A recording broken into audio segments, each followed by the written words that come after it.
Hello, welcome. How's everybody doing? I hope you guys are doing well.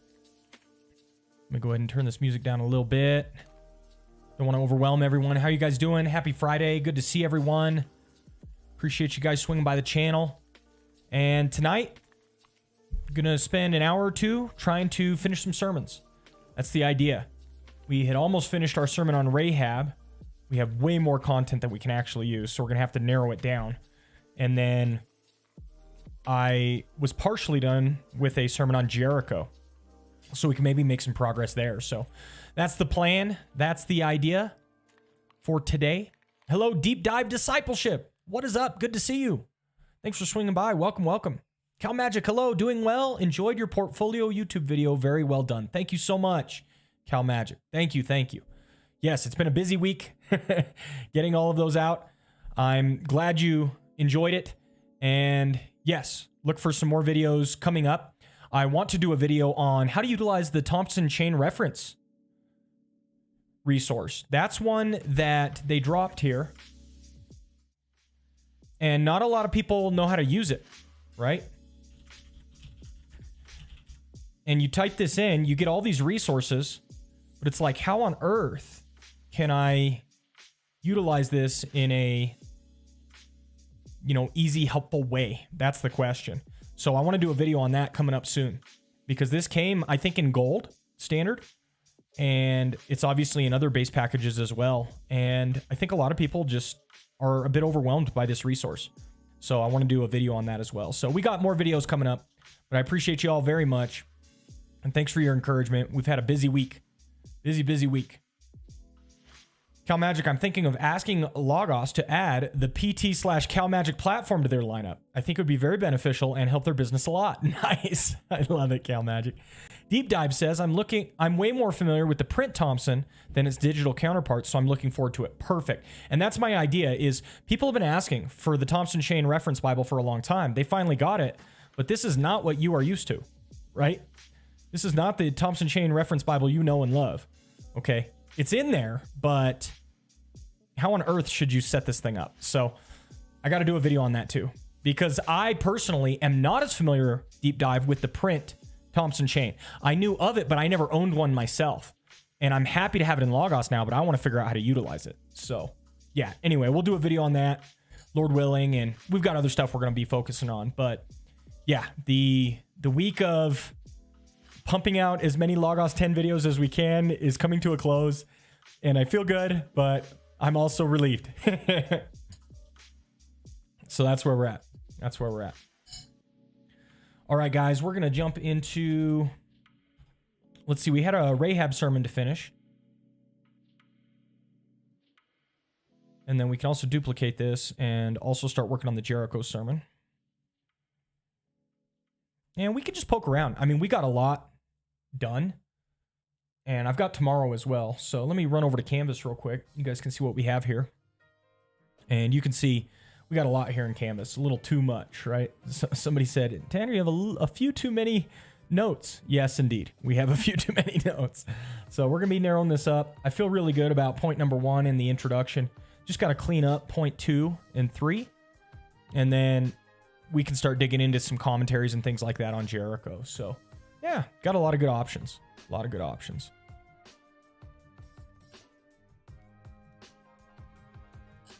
Are there any other topics that you guys would like to see videos on Logos? Maybe I can take them down. I actually have a list where I have video notes.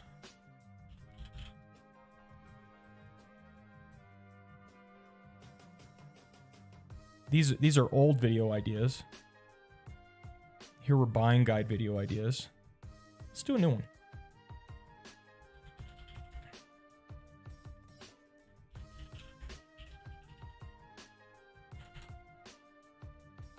And one is going to be Thompson chain.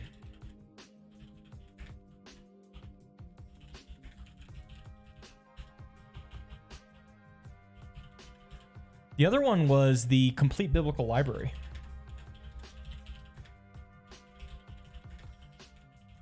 That's another resource that came in some base packages that I think a lot of people don't know how to utilize. We should probably do one on like Logos 10 advanced search hacks, something like that. Deep Dive Discipleship says, I was the guy who asked on Twitch the other day about resources on typology. A video on that would be pretty cool. Yes, I love it. And I could even reference many of the resources you talked about. Typological hermeneutics. What is it? And resources.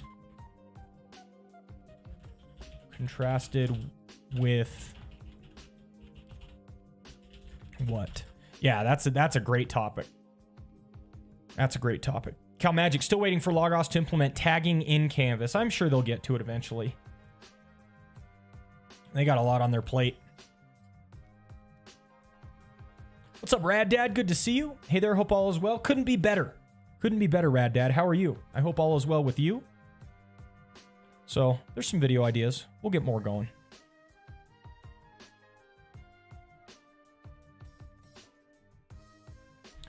So, let's get Rahab finished. All right, we were going to talk about the two witnesses. I think the two witnesses are a really good topic, right? And what I essentially want to do here is I want to tap into our two witnesses ideas over here. So I was going to list out the two witnesses theme that is prominent in the Bible and bring out how important it is. And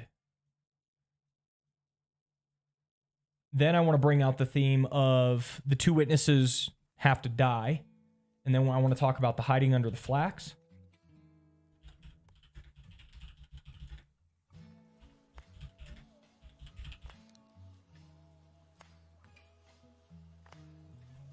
So we got this. Got this theme. Rad Dad, I am great. Thanks for asking. Yeah, my pleasure. I'm glad you're doing great, man. Awesome.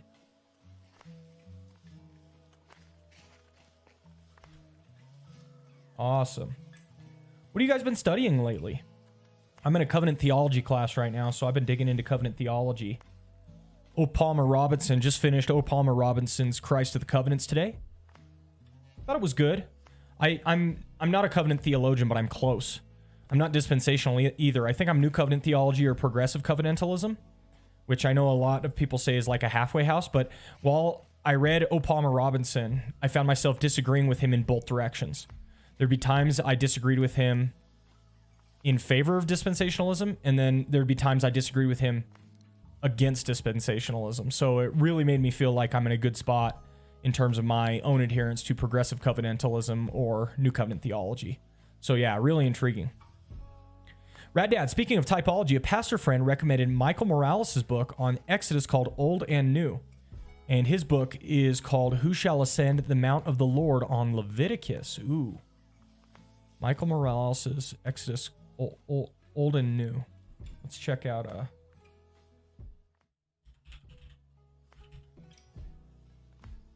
Exodus Old and New. It's from the Essential Studies in Biblical Theology.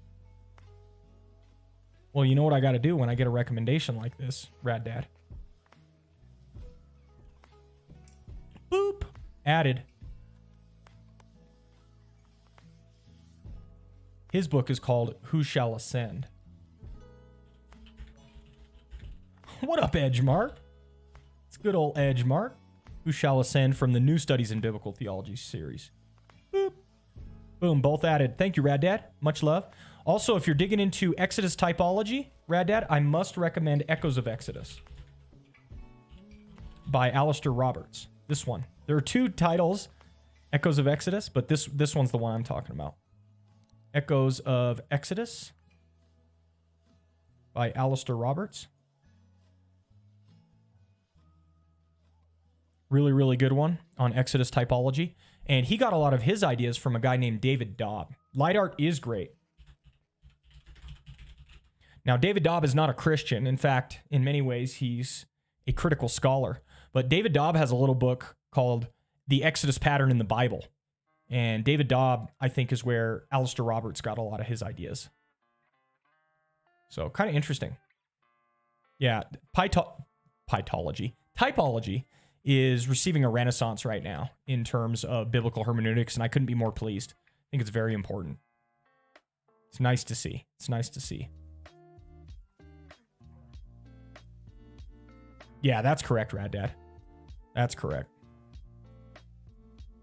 Cal Magic, a deep dive into spiritual warfare and deep exegesis with light art. Ooh, those both sound like good study material. Rad Dad, currently studying through Jeremiah on Wednesday nights, reading my own through Acts. Very nice.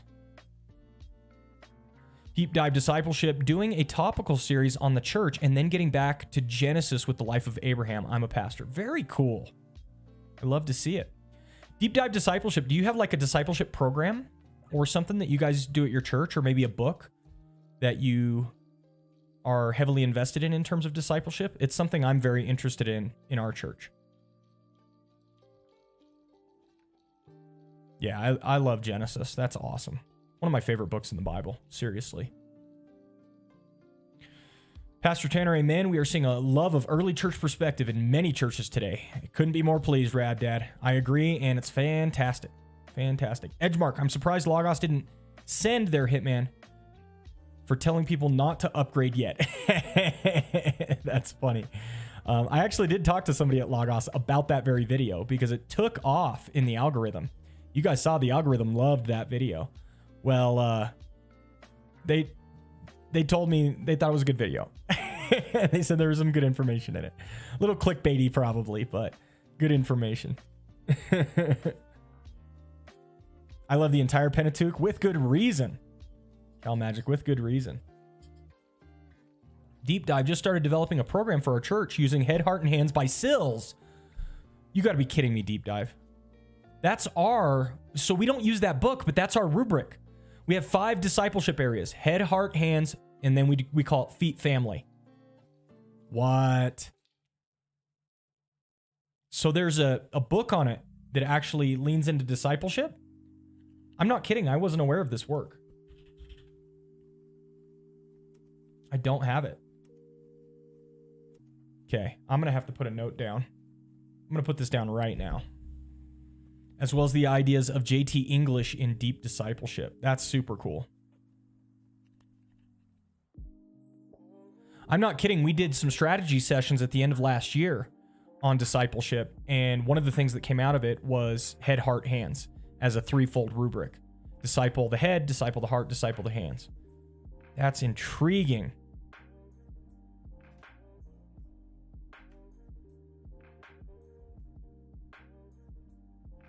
I'm just going to write down in my notes this book so I know to look it up later.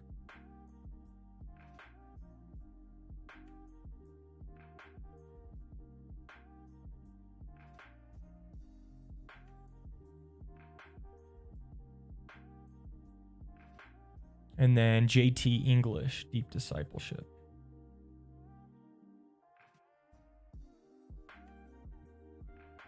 Cool.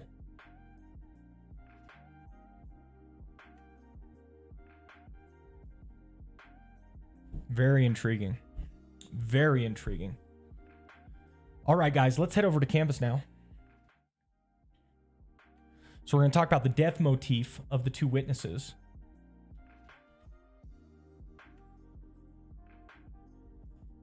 And hiding under the flax. And it's probably at that point that I can give a little bit of a application associated with this. Like, what do we learn from the 2 witnesses theme?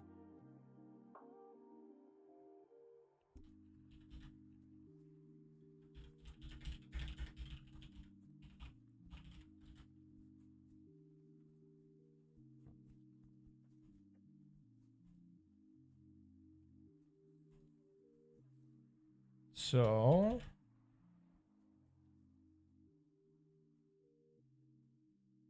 boom. Boom.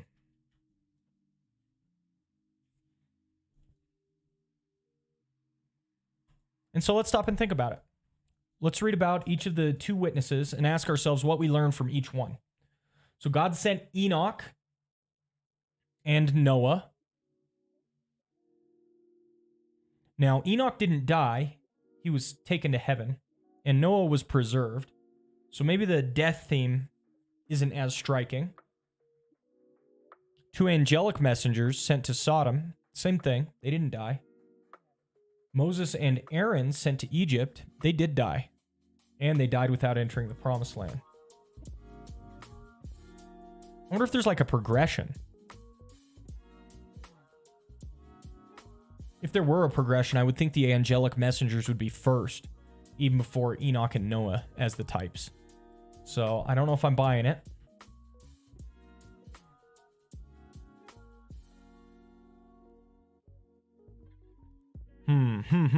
Trying to think.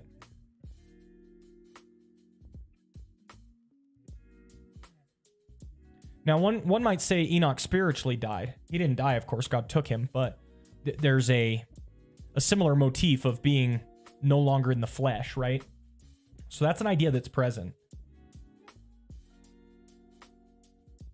And Moses and Aaron, I think, is clear. 2 spies of Jericho. That's the one that's prompting this discussion. And of course, we're following Gage when he says that them hiding under the flax was a type of death. And then John and Jesus both had to die. And then the 2 witnesses in Revelation have to die.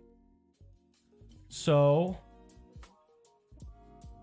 yeah, there's a few applications. One is one that Gage gives himself. The justice of God is merciful because he always sends messengers. So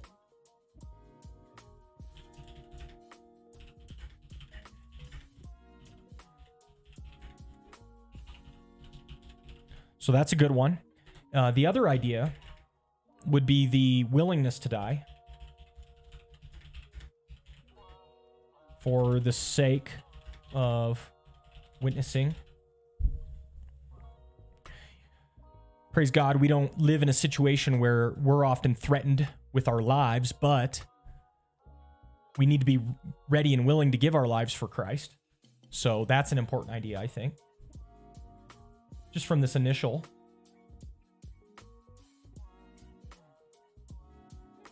And then we wanted to talk about Rahab as the door of salvation. Amen. That's right. That's right. So Rahab is the door of salvation.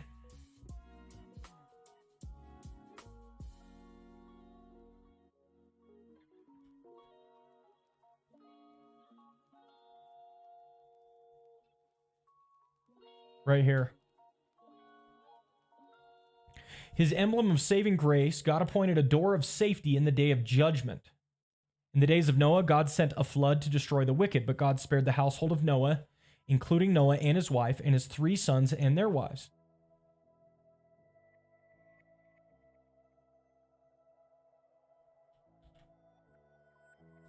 So I also probably need to make a list of doors of safety. So we've got a list of 2 witnesses, but we're also going to have a list of doors of safety.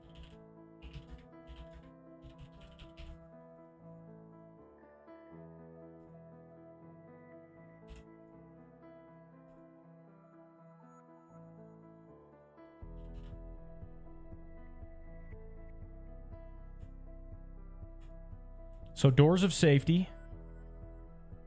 One will have Noah. But God spared the household of Noah, including Noah and his wife and their 3 sons and their wives. That might be an application.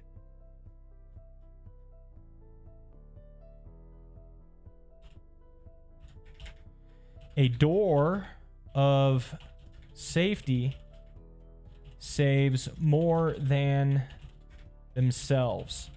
They end up becoming like a saving refuge, if you will. So Noah is able to save his household, his family, even though it's him specifically who God is speaking to and through. Isn't the giving of our lives as a sacrifice, according to Romans 12:1, similar to our willingness to give our physical life to Christ? We are exchanging our old sinful wants and desires by the help of the Holy Spirit for what Christ wants. As believers, we do enjoy it, but it's still a sacrifice to be obedient to Christ, even in the small things. I think that's a great point, Rad Dad. That's right. So let's put dying to self as a living sacrifice. Romans 12:1. And I think that's 100% correct. Romans 12:1 and 2, really.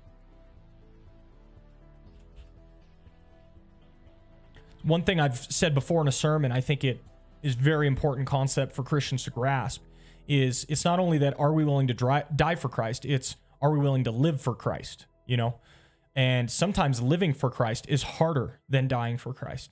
Not always, and I don't mean to diminish the great persecution that many of our brothers and sisters have received down through history, but the living for Christ can be very difficult, especially if it's in tough circumstances, right? So yeah, that's a really important concept.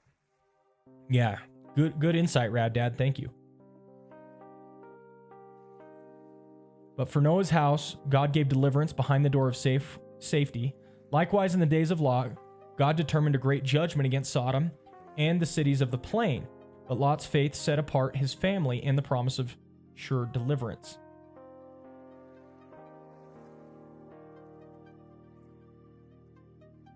Just as God shut the door of Noah's ark, so the two angelic messengers shut the door of Lot's house. Just as those who outside the city were to be destroyed by the flood of fire, God rained down on wicked cities, but the angels were not able to bring judgment until they had delivered Lot and his wife and his 2 daughters. Likewise, in the days of God's judgment on Egypt, God sent the angel of death to slay all the firstborn, but he appointed a door of safety for the families of Israel.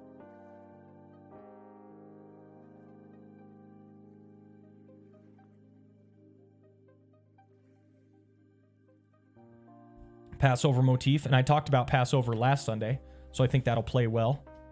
Rad Dad, yep, it seems to be an area we are too quick to dismiss because we think of persecution as only physical today. Yeah, I feel that. I know what you're talking about, and that's right.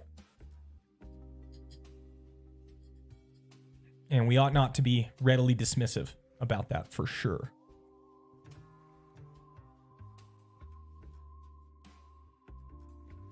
In the same manner, Rahab found grace in the sight of the Lord. Her faith made her door into a door of safety in the day of judgment against Jericho.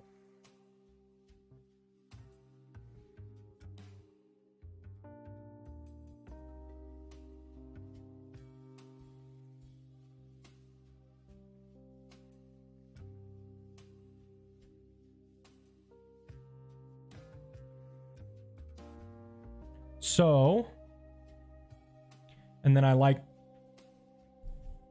what he concludes with here. Where is the door of safety for me when the judgment of God comes against the wicked? Where is the door for me in my house? Jesus says, I am the door, from John 10:9, which is a great verse.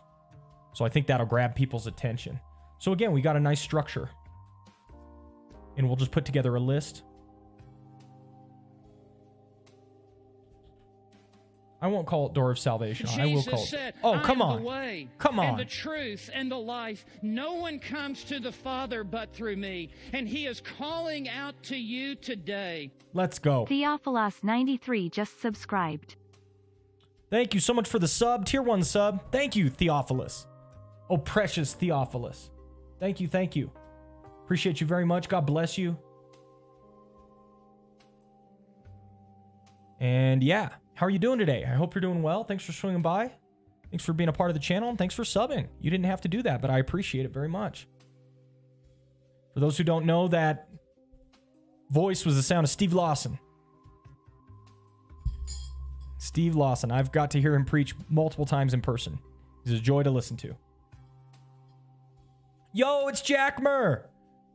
Jackmer. What is up? Same from YouTube. Well, so good to see you. Thanks for swinging by Twitch. I appreciate it. Rad Dad says, Lawson, we are using a study from Ligonier on Philippians for a semi-occasional Bible study. Yeah, I've gotten a chance to see Steve Lawson live a couple times, and I've always enjoyed his preaching. When I first heard him preach, he had just written his little book on Spurgeon, and he preached a sermon where he just took a lot of quotes from Spurgeon's sermons and strung them together. It was very impressive. It was very impressive. Yeah. It cut me to the heart. I was like, ooh, I love it. He made me want to be a preacher. This is no joke. I'll tell you guys this story. This is no joke. This happened. I was at a Shepherd's Conference and I heard Steve Lawson preach, and I hadn't started attending seminary yet. I didn't know if I was going to. Some of you guys know that Baptists don't often, maybe not often is a bad word. Baptists don't always get their Masters of Divinity before they go into ministry. There are quite a few Baptists who are just kind of doing their own thing. And so after the Shepherd's Conference, I went up to Lawson and I introduced myself and I said I was very impressed with the sermon and all that stuff. And then I wanted to ask him if he thought I needed to go to seminary or not. And so I kind of gave him my background. Look, I'm self-motivated. I'm self-driven. I study a lot on my own. I love the word. I love systematic theology, etc. And I tried to really talk myself up to because I was looking for a certain answer from him. And so I talked it all up, and then I was like, so do you think I need to go to seminary? And I wanted him to say, no, you don't need to. And he didn't skip a beat. He didn't hesitate for half a second. He just goes, yes, of course you need to go to seminary. Oh, I left that conference so mad at Steve Lawson. I was so mad at him. And so I went back home, and I'll tell you, within the week I was signed up for distance Masters of Divinity with Reformed Theological Seminary. So I was so mad at him, but I went and signed up and went to seminary, and I'm so glad I did. Really funny though. It was really, really funny. Oh man. Deep Dive says, Lawson actually came to my church back in 2015 for a week on the attributes of God. We've been friends ever since. That's awesome, Deep Dive. Very cool. That's neat. Yeah. After that Shepherd's Conference, I ended up seeing him at another Shepherd's Conference, and then I saw him because a church in Denver had done a preaching seminar that he does. He puts on these preaching seminars, and they had done that one, and went to go listen to that as well. Got a chance to talk to him. So yeah, pretty cool. Pretty cool. It's funny how things develop, you know?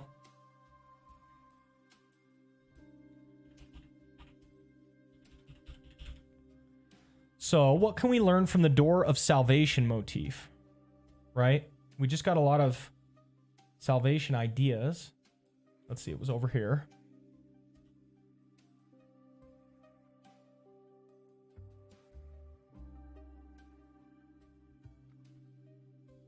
Again, there's the idea of becoming a refuge for others, which I've already got.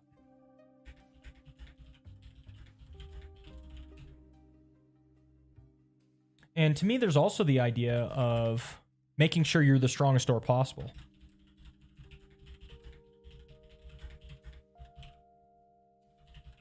And then finally, we look to Christ as the true door.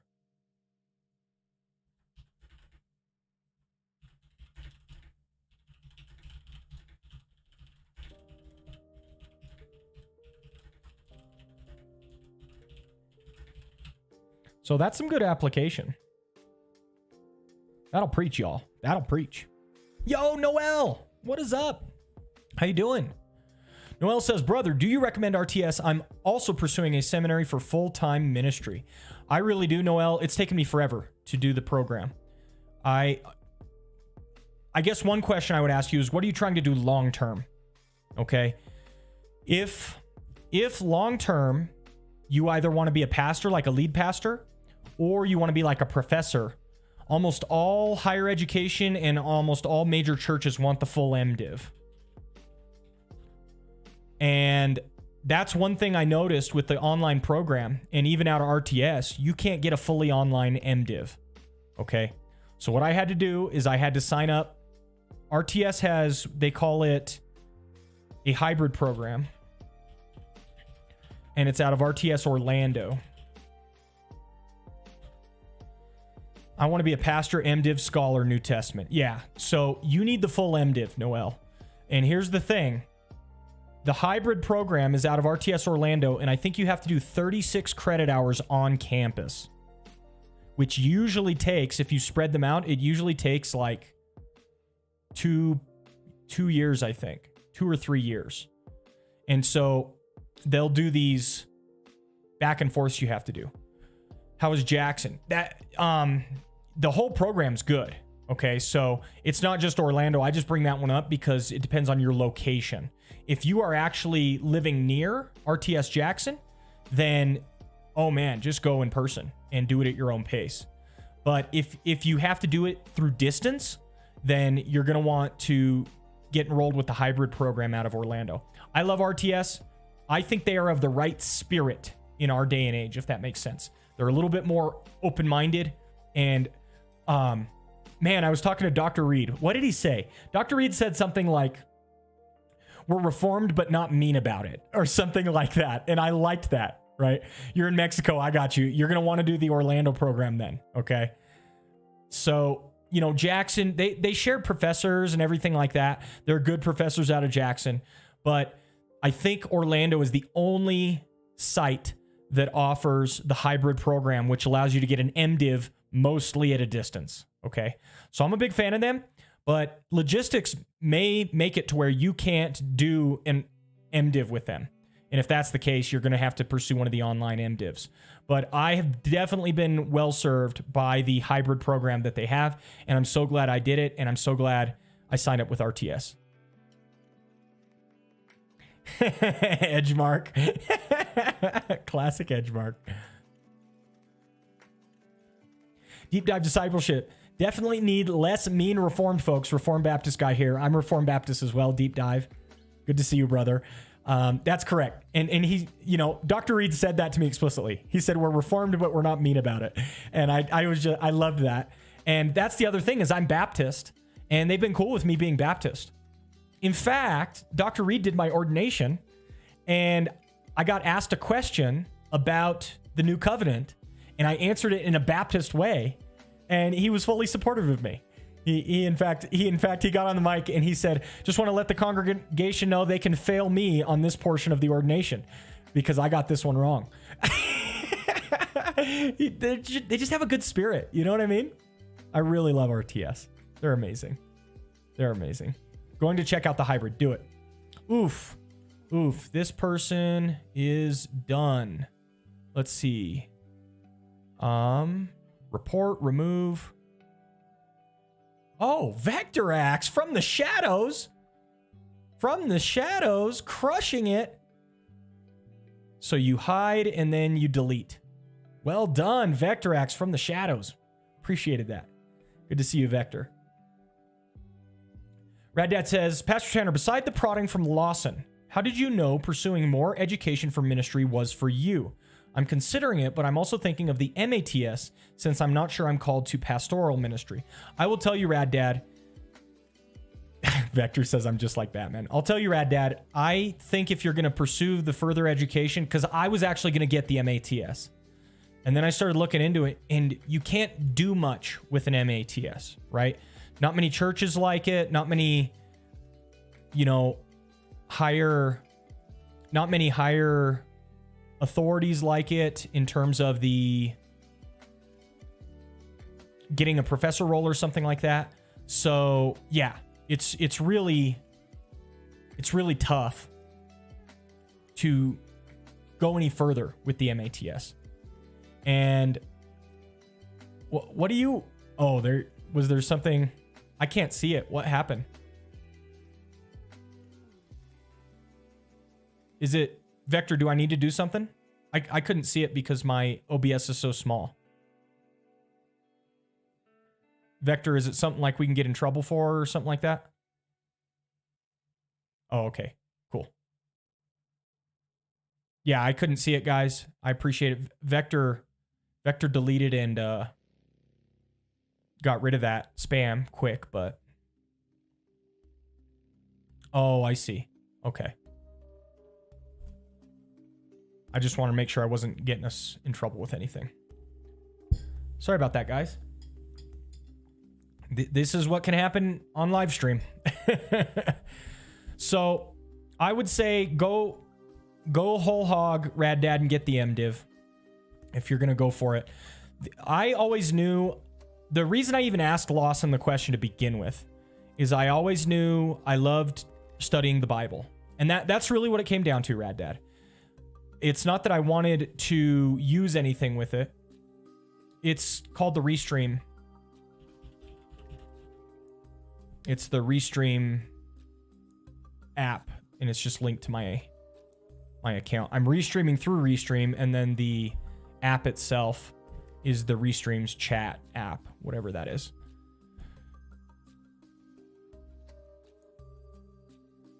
Oh, okay, I got you, Rad Dad. Well, thank you. Appreciate that. Sorry, guys. So, Rad Dad, I pursued because I like studying the Bible and I wanted to study more. That's it. That's really what it boiled down to. I like studying the Bible. I wanted to study more. Boom. I'm going to go ahead and get an MDiv. And so if that's where you're at, I would recommend you start chipping away at something like that. I've taken nearly a decade to do mine. No joke. No joke. So it can be done, and you just chip away at it. Chip away at it. All right, let's head back over to here. Door of Salvation themes. Yep.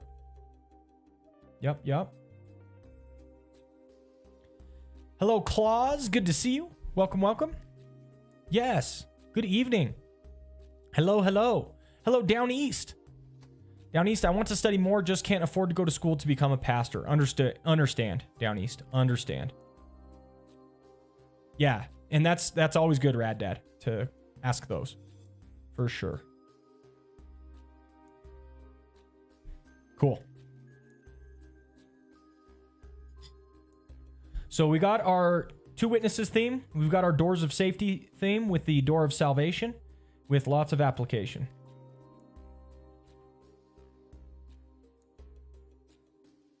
And this is application ABC.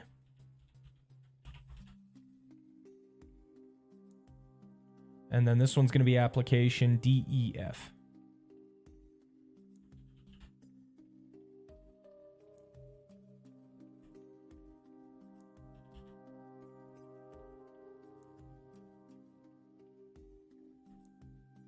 Boom. So we got two ready to go. The last is Rahab being delivered.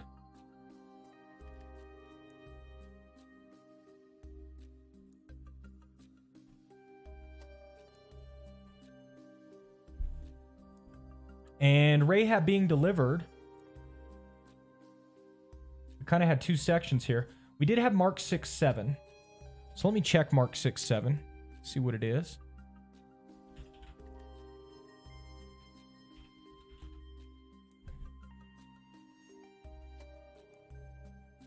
Ah, Mark 6:7 was the 2x2.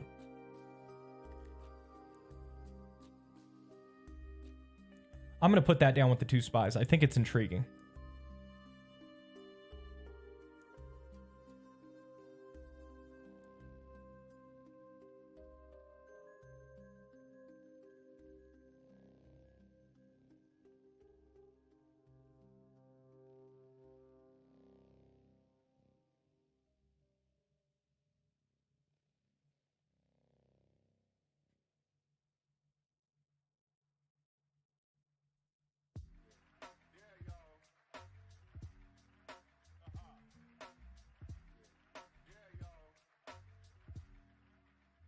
Yeah, especially since I have so much room. So over here, I'm just bringing up my Bible, guys, and I'm going to put Mark 6:7 in there and just pull the verse over.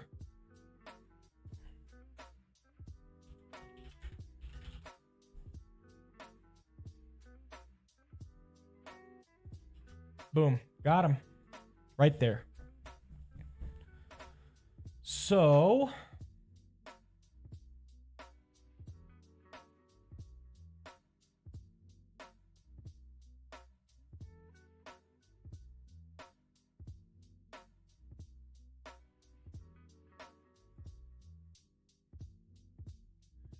Man, you would think I'd figure out how to do this better.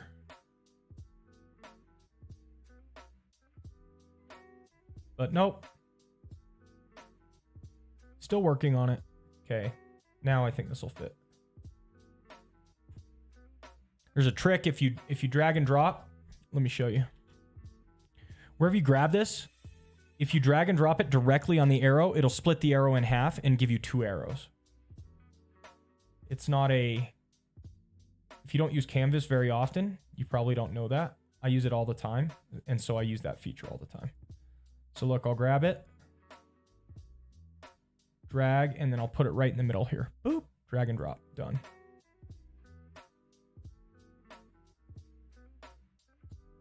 Okay, so we got all of that. We got our door of salvation idea. Rad Dad says, thoughts on the 2 cities being like 2 witnesses in Matthew 10:15. Assuredly, I say to you, it will be more tolerable for the land of Sodom and Gomorrah in the day of judgment than for that city.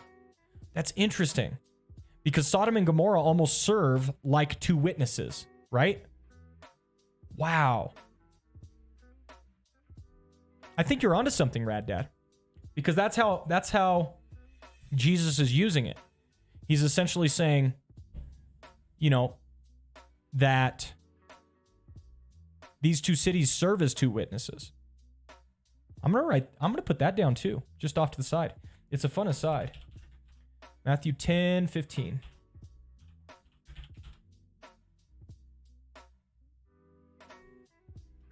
Just put it right here.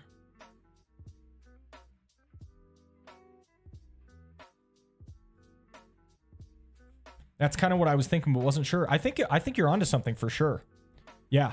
I don't think you're playing fast and loose with the text with that. I think you're onto something.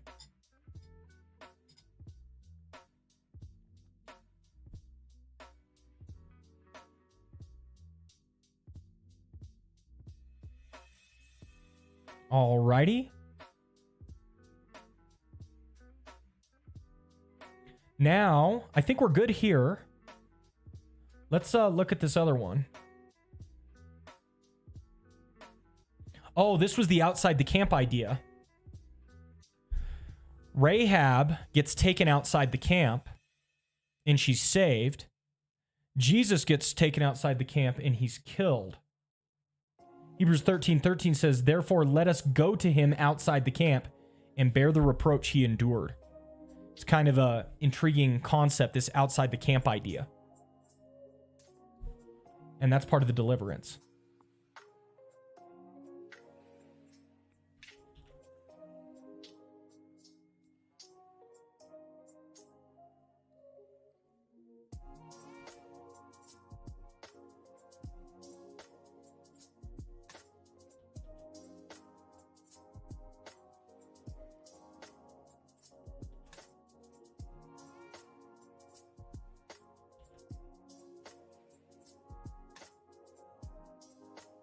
Boom.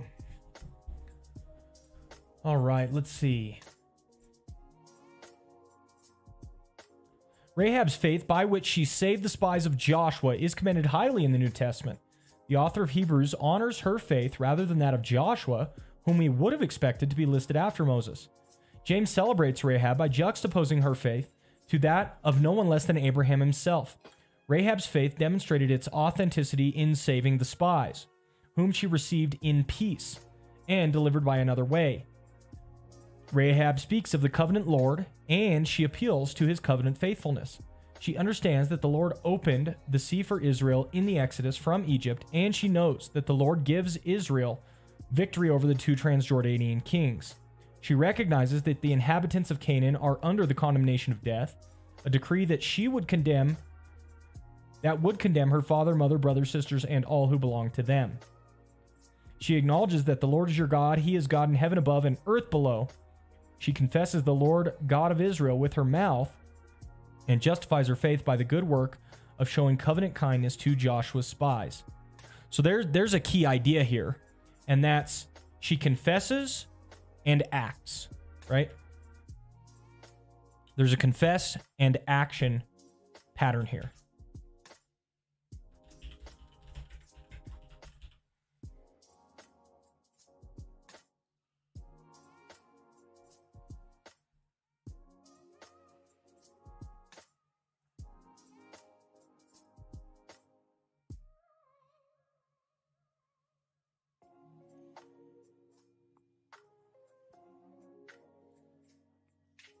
So I'm just trying to think.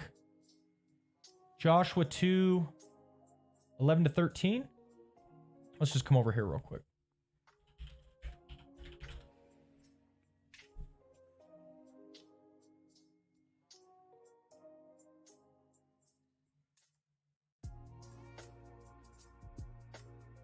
As soon as we heard it, our hearts melted. There was no spirit left in any man because of you. For the Lord your God, he is God in heavens above and on earth below.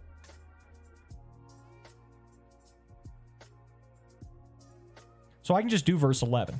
Just verse 11 is good. I don't need to go any further than that.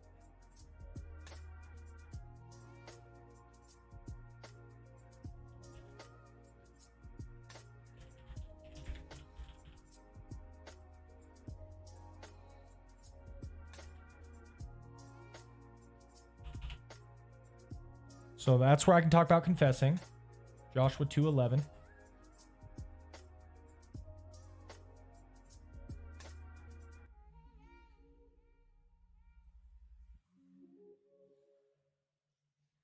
Then she let them down by a rope through the window. Joshua 2:15.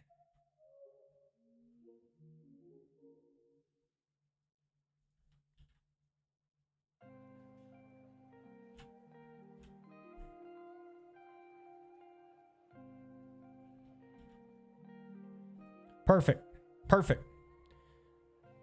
Hello? Is it Eliza? I'm going to go with Eliza for now. Hello, Eliza. Good to see you. Welcome. Hello, Liam. Welcome, welcome. How are you doing? Are you having a good day?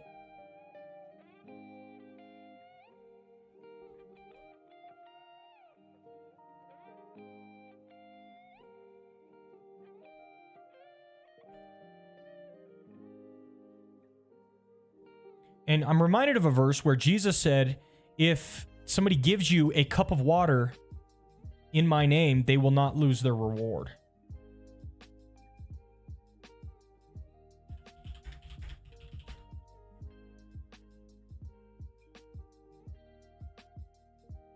So just which version do we like better? Matthew 10:42, whoever gives one of these little ones even a cup of cold water, because he is a disciple, truly I say to you, he will by no means lose his reward.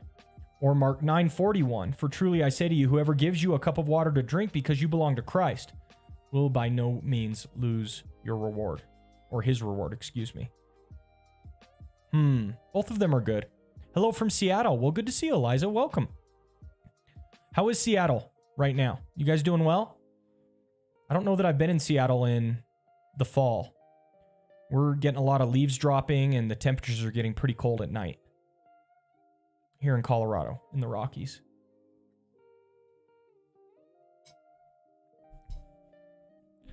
Yeah, I hope you're doing well. It's really good to see you. Thanks for swinging by the channel.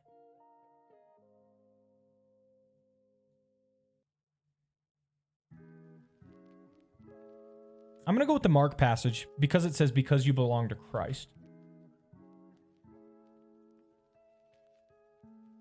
I think that passage is a little bit clearer on what we're looking for. So there's the confessed aspect.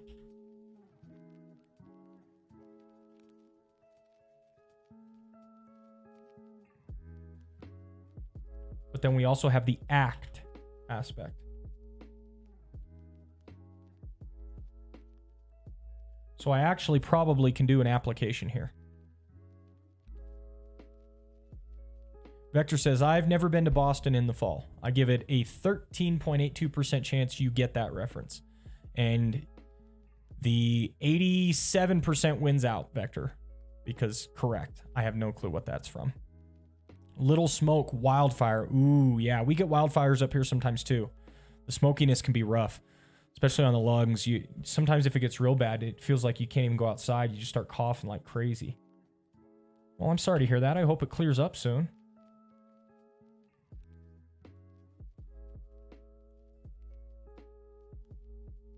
So we've got the action now. But let's get our first application going.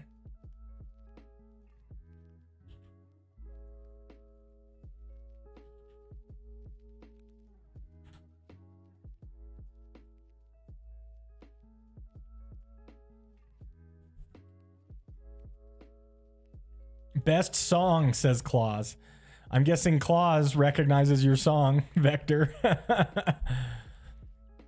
Rad Dad says, how would you compare this example of the Old Testament saints and Hebrews being referenced to Paul referring to Israel in the wilderness in 1 Corinthians 10? Both are pointing back to Israel as real examples of covenant breaking or faithlessness and given to the new covenant church. Saints like Rahab mentioned as examples point us to continuity in Israel and the church. That's correct, Rad Dad. So I believe that there's both continuity and discontinuity between the Old Covenant and the New Covenant, and the Old Covenant people of God and the New Covenant people of God. But the rubber meets the road when you begin to ask yourself which parts are continuity and which parts are discontinuity, right? You're getting into covenant theology at this point, Rad Dad, or dispensationalism. And I personally hold to, I'm not 100% there, but I'm mostly in the progressive covenantalism camp, or it's sometimes called New Covenant theology. I'm mostly in that camp, and it's because I see both. Covenant theology largely likes to emphasize the continuity, whereas dispensationalism largely likes to emphasize the discontinuity. And I think both are important, and, you know, I'm speaking very simplistically here, but New Covenant theology or progressive covenantalism roughly occupies a middle ground between the two. And that's part of why I like it, because it's exactly what you're saying. We're similar in many ways, but we're also different in many ways. Eliza says, thank you to showing me your mind mapping to build the sermon. Oh, it's my pleasure. Yeah. So here you can see we're almost done. And got the intro, first main point, second main point, third main point, and we're about to finish. So yeah, I'm glad you enjoyed it, Eliza. I started out, when I first started preaching, I started out preaching off a manuscript, and I didn't like that. And then I started doing a outline, and it was better, but still not great. And then finally, I decided on mind mapping after taking a class on mind mapping for public speaking. The whole class was about how to make mind maps in order to do public speaking. And then I started applying it to sermon writing, and I love it. I'm never going back. Never going back. Vector says there's a whole video about the process on the channel. That's right. I believe it's the one called How to Use Canvas Properly and Not Properly. So, yeah, it's a very different approach, Claus. Very different approach. It's like an outline, but it's a spatial outline, if you will. Intro, first main point, sub point, second main point, sub points, third main point, sub points, conclusion. That's how it's going to go.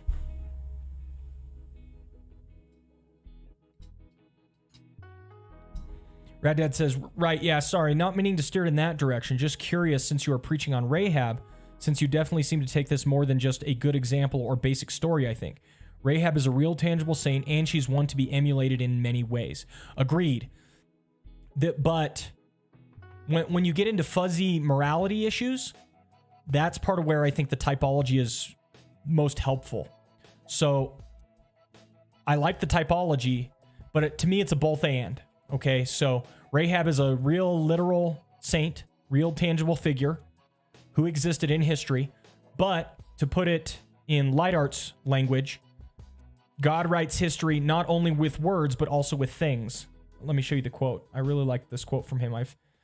I've said this quote many times ever since I read it.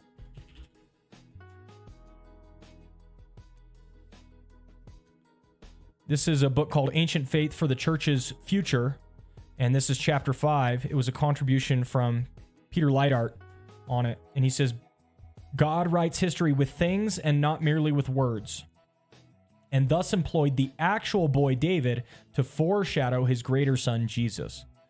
I think that's huge. God writes history with things, not merely with words. And so the point is, Rahab is, yes, a literal historical figure, and we can learn many things from her example, but also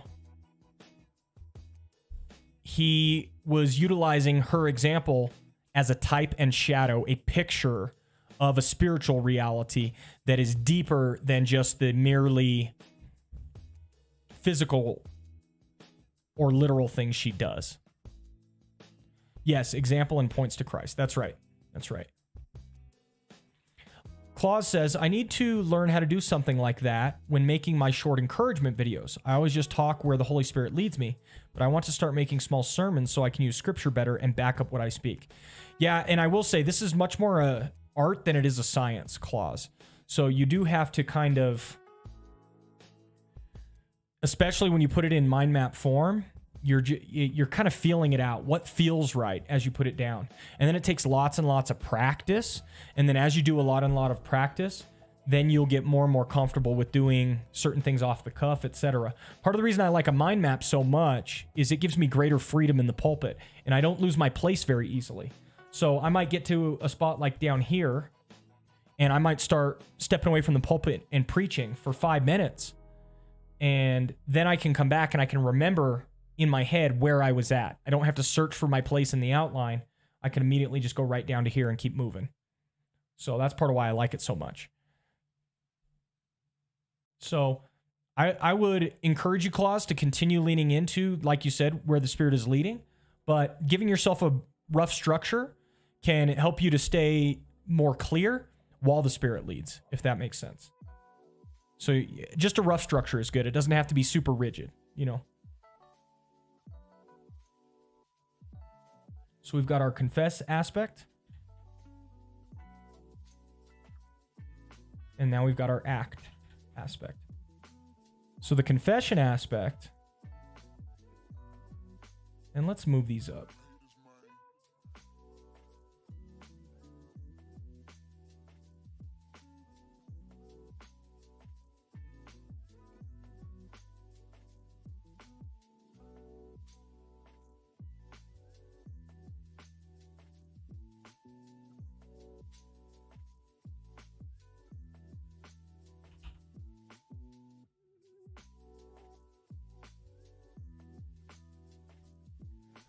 The confession aspect, we need to think about that a little bit more. Why is that so important? Why is the confession aspect so important? I mean, Jesus even says, if you refuse to confess me before man, I won't confess you before my Father. So the confession aspect is really, really important. But why? What's up, Madden? Good to see you. Welcome. How's chat today? And PT, I'm doing well. It's good to see you. Forget Vectorax. Fair enough. Fair enough. That's funny. Rad Dad says, also, I was thinking of your maps. When I was writing for school papers, I always thought of certain ideas as signposts that would help me remember a topic or a point that help me link ideas. This seems similar, and maybe I was actually doing a variation on this. I think you're right. That's how they function. These function as signposts for me to go to certain ideas. It's funny because when I'm writing the sermon, I will put a note down, and oftentimes I'll start writing below it, like what comes to mind. And then it's funny, I'll be preaching in the pulpit, and I'll get here, and then I'll immediately start going to what comes to mind. And I will actually get ahead of my own sermon because I didn't realize I had actually written it out in its entirety for myself, because it keeps bringing the same things to mind, just like you said, like signposts. So that's pretty funny. Not funny, it's pretty cool. Rad Dad, it was a way to start with big ideas and start to work it down to paragraphs and eventually a whole paper or essay. That's right. And that's really what you're doing. Paragraph by paragraph, section by section, you kind of have these signposts, and then you dive deeper into the ideas. Vector and Madden are good friends. I want everyone to know that, because they're not acting like good friends right now.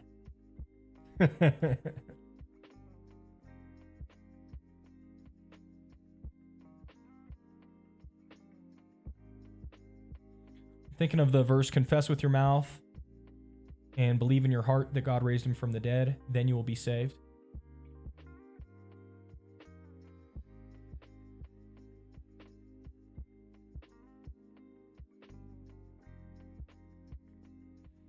Claus says, because Jesus died publicly, he showed his unconditional love for us. So we should not have the anxiety to confess our love for him publicly. Ooh, I like that clause. That's a piece of the confess idea.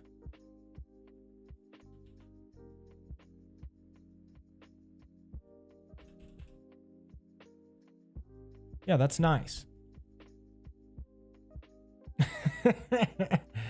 Oh, Vector and Madden, like I said, good friends.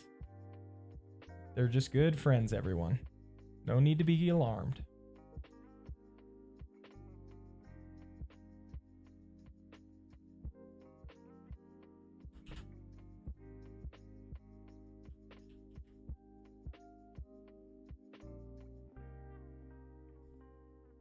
Let's follow up with this idea on the confession.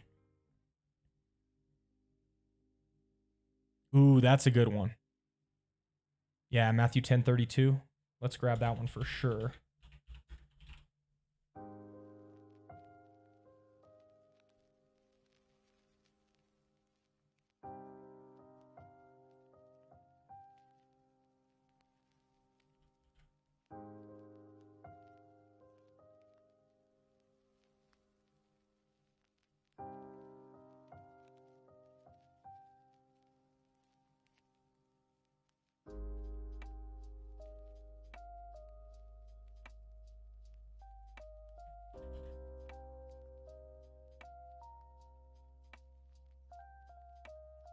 Trying to. This song seems familiar. Is it a Harris Heller one? Half this playlist is Harris Heller. Yes, it is. It's a good one.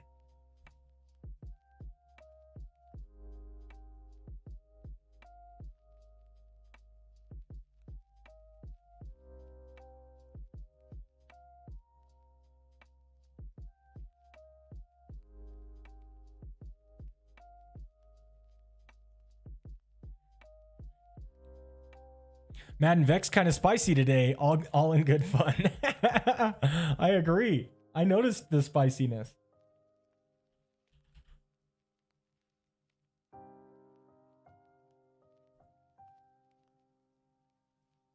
I think we're good on that one. Rad Dad says the theme of confessing what God has done is a big theme throughout the scriptures. The Psalms are full of songs of remembering what God has done. The scriptures are a confession of what God has done in history. Yeah, these are really good ideas, Rad Dad. The confess, the remembrance, very important themes.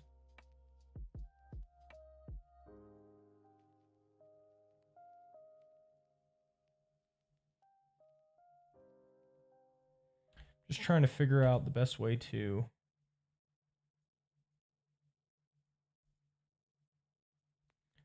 put everything here.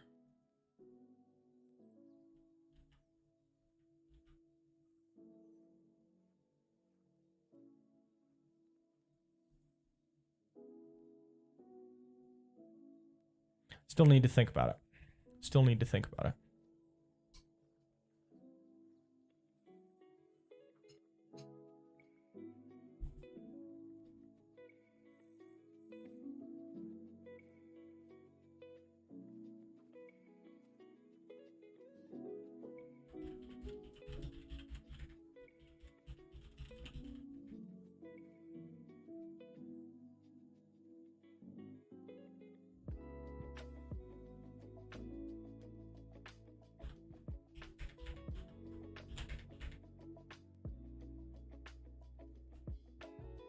Okay, and then not only do we have the confessing, but we have the acting.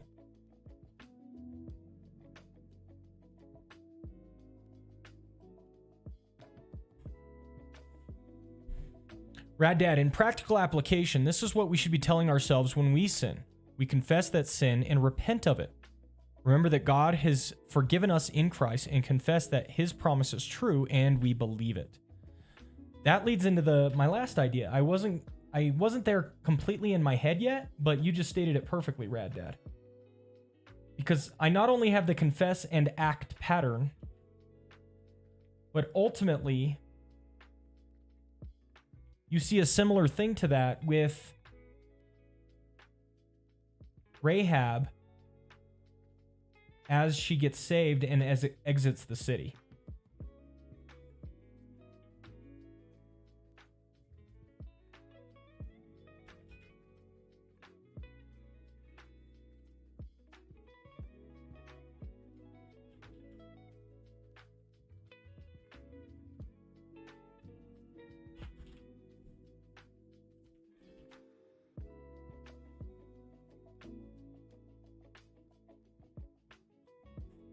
the verse that I think is interesting at this point. Oh, I didn't switch over to Canvas. I'm sorry. Where can we find your playlist? Sounds amazing. Oh, it's not that complicated, Deep Dive. So here's what I do. I use a program called Pretzel. Okay. And then on Pretzel, can I bring it up on screen? I think I can probably bring it up on screen. I'm just nervous sometimes. I'm always terrified I'm going to dox myself somehow, right?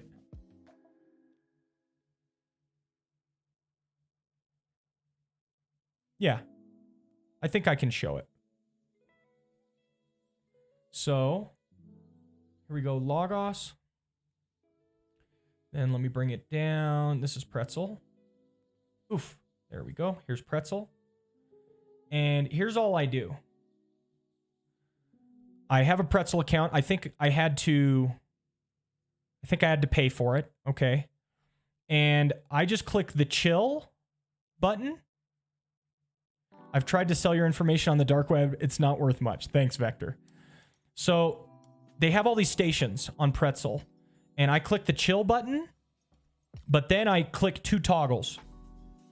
Chill, and then I toggle the YouTube safe button. That way, none of my songs can get me in trouble on YouTube. And then I check the instrumental button because I don't want any lyrics. Lyrics will distract me. Okay? And that's it. So it's Pretzel, chill, YouTube safe, instrumental. And that's all we listen to on here. And once I don't know how, it says 4,000 tracks. That's, I think, probably before I implement the strictures. But yeah, there you go. That's all I do. And I do that, like I said, just because I want to listen to music, but I don't want to get in trouble with what I'm streaming music-wise. And so that's what I use. Yeah, no problem, Deep Dive. It's a good question.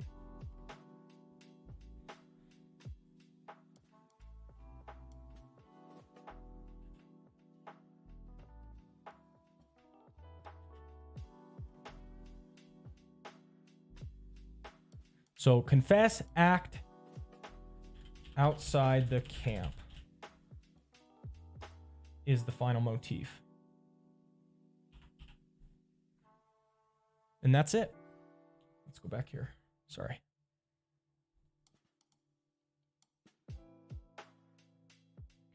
Vector says, you can also check out Stream Beats on Spotify for free. It's very similar. Yeah, there you go. And I want to say some of the Stream Beats songs are in this playlist.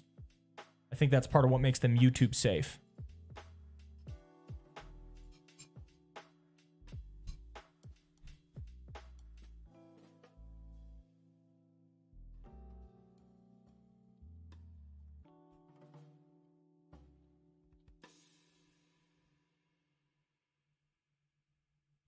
So this is the whole actions speak louder than words thing.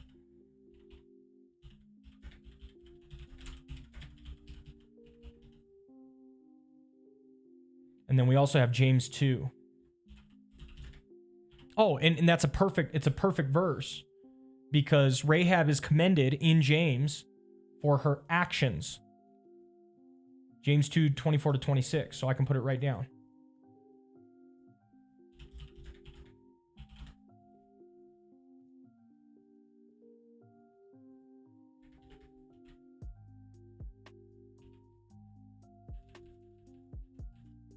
I mean, that's the context in which he says his famous statement, faith without works is dead. And so that's B and C now.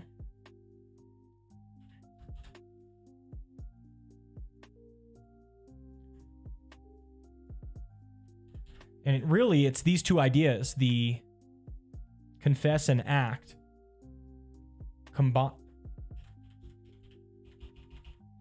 these combine into one key idea.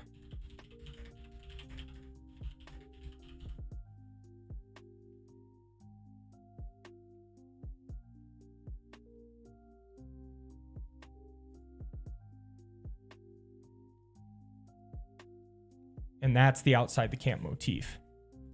What up, Jess? Good to see you. Welcome, welcome.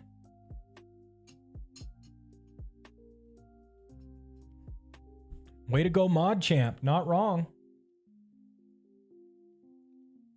I salute you.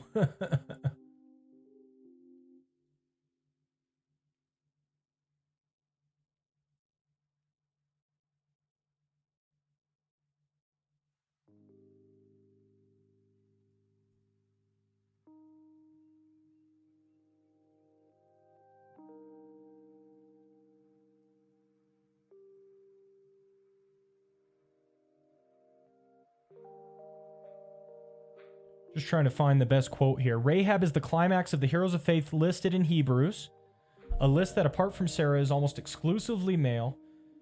Yet Rahab the harlot culminates the argument of the author, who thereafter merely summarizes the history of redemption. The author of Hebrews draws upon the Septuagint language describing Rahab in order to challenge his readers to follow Rahab's example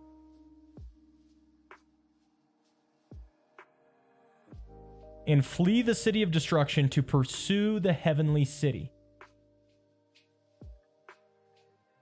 Just as Rahab was placed outside the camp, Joshua 6:23, so the author of Hebrews challenges us to go outside the camp after her example, recognizing the present age is devoted to destruction, and so we should follow the example of Rahab's faith and flee to the heavenly Jerusalem, the city of the living God.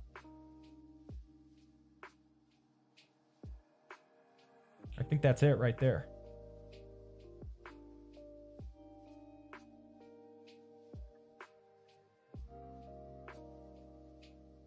That's it right there. Now, where we put that quote, because I don't think it'll fit.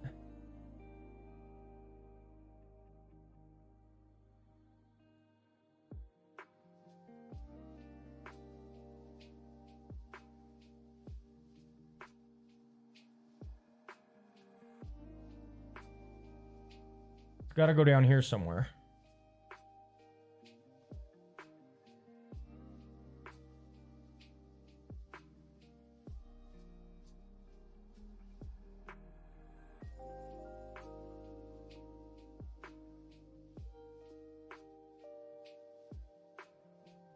And we'll call that our quote 2.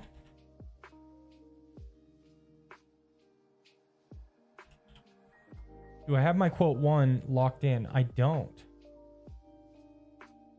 Oh, it's right there. It's in my application.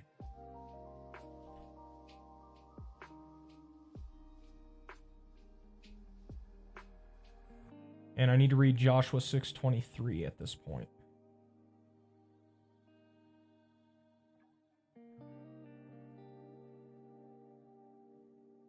So I'm just going to grab that quote, guys.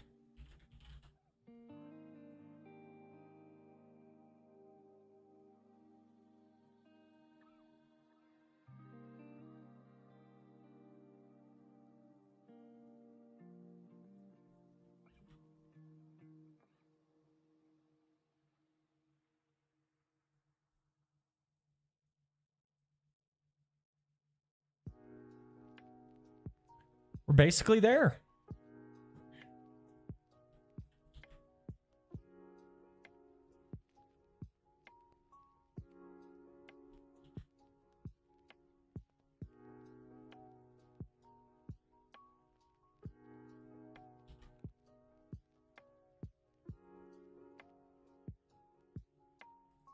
Boom. That's it, y'all. That's the sermon. That's it.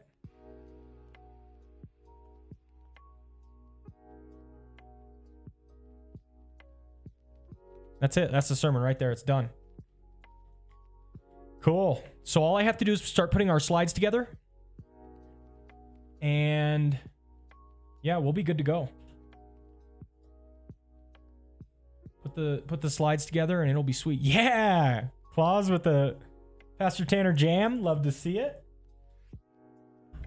Because it begins by hearing Moses and the prophets. It begins by submitting to the Word of God.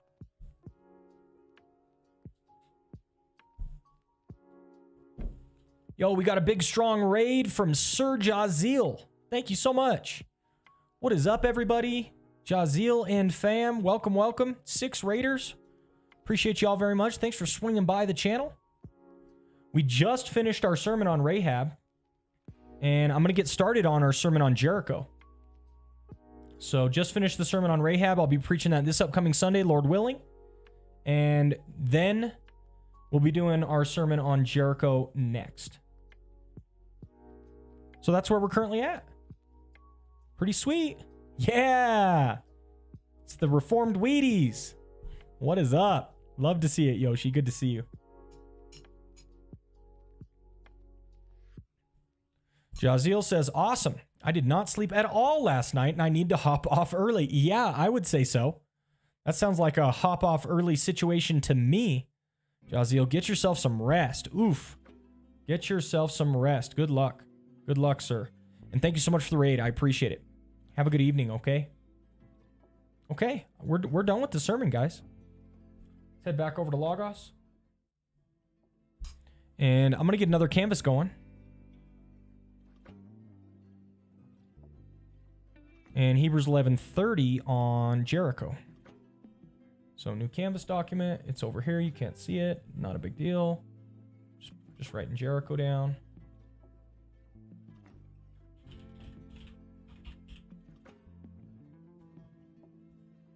Yoshi says, does Logos have scholarships? The closest thing I think they do for that, Yoshi, is what's called the academic program. In the academic program, they'll give you an academic discount. You have to be enrolled in seminary currently, and then you send them your class from your registrar to demonstrate that you are in seminary, and they will apply an academic discount to your account. That's the closest thing I know of. Matthew, what is up? It's good to see you. I hear Logos 10 is much quicker. What have you seen so far? I would agree, Matthew. I've noticed that. The speed feels faster. I will say, I mean, I converted to NVMEs a while ago for Logos. So I haven't noticed speed problems for a long time. With the NVMe, it's always been quick. So, but I will say I have noticed that it's fast.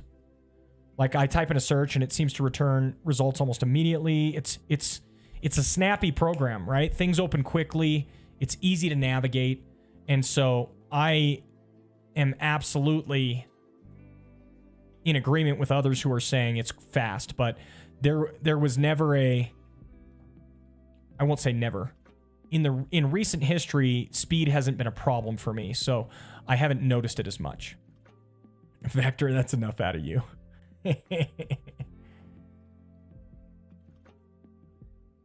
Yeah, I will say the academic program is pretty nice. It's pretty nice. They give you a pretty good deal. So, but that's I think the best you can do there, Yoshi.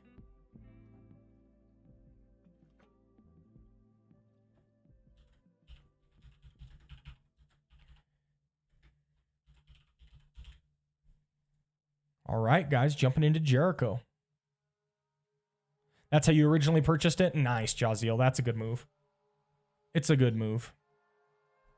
That's not how I originally purchased it, but it didn't take me long using it that I realized I needed to go that route.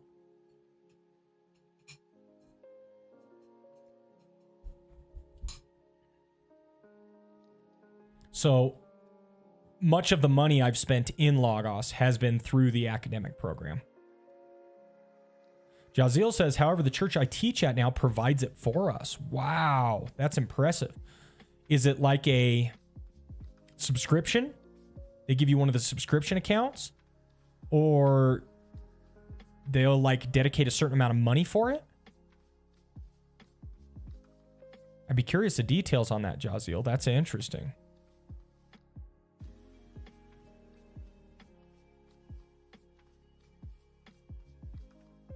Vector says YouTube is experimenting with putting 4K behind a paywall. Really? You can't watch any 4K videos? Unless you pay? I mean, I think most people would just do the 1080p. Can you buy Left Behind on Logos? I think you can probably buy it on Faith Life eBooks. Okay, Faith Life eBooks integrates with your Logos, and they often have books that are not as high quality, if you will, or academic. Not that I'm saying it's low quality. It's just like I might be able to. I'm sure I can bring up like. I mean, what's a title? Let me type this. David Cook. David Cook releases lots and lots of cheap books. And you can see immediately one that is not. Here you go.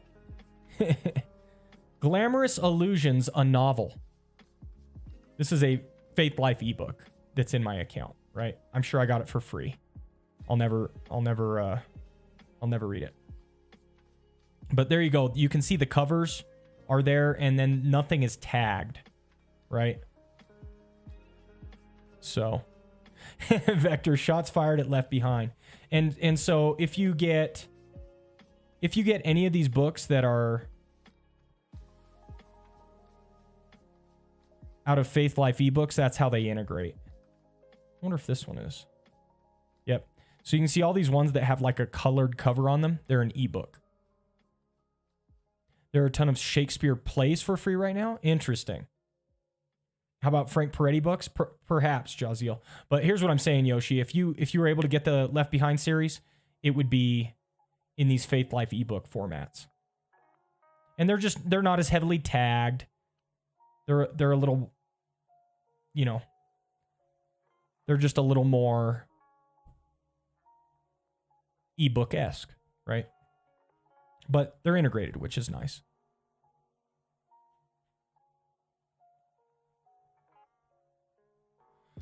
Okay, jumping into Jericho now. And our initial verses are Acts 7, 44 to 45. We've also got Joshua 6, 3 to 20.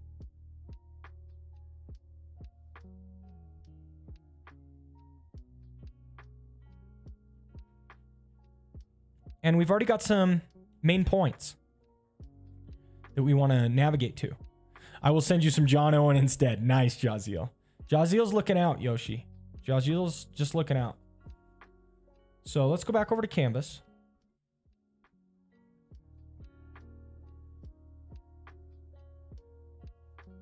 And I want to bring all this over.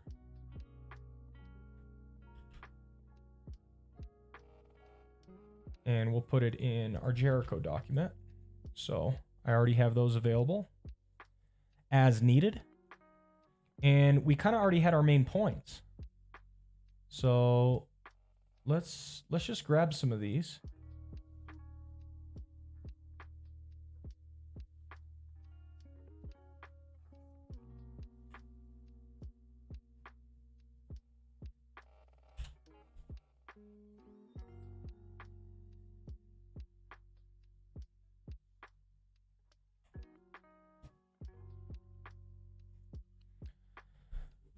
Ooh.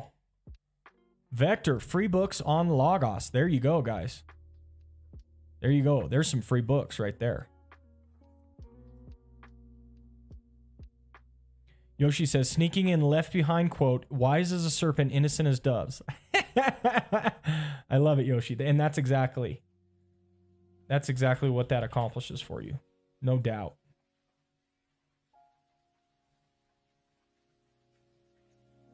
Wise as serpents, innocent as doves. You gotta sneak it in there.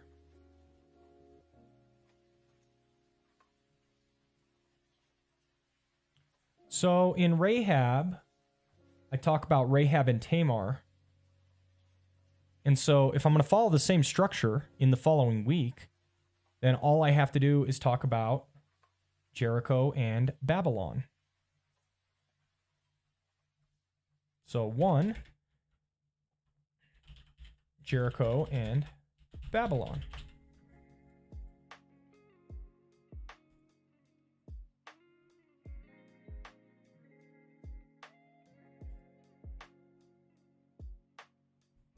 Ooh, and then I want to talk about the sevens, all the trumpets and Yoshi, free book though. Don't mind if I do. And that's part of why my library is as large as it is, because I would always just constantly be searching for the free books and adding them all. Vector says Sovereignty of God audio by A.W. Pink, also free right now. That's pretty baller. Free audiobook. I'm a big fan of audiobooks, guys. Also, I used the audio feature in Logos Mobile today to help me finish O. Palmer Robertson's Christ of the Covenants. It worked well. It worked well. I'm very pleased Logos has added that feature. You can turn your Logos books into audiobooks on mobile. It doesn't work quite as seamlessly as Audible does, but for how they make it work, it's pretty sweet. And it utilizes the robot voice on your phone, so you can't let that bother you too much. But if provided you're okay with that, it's a pretty nice feature. I'm very happy it's added.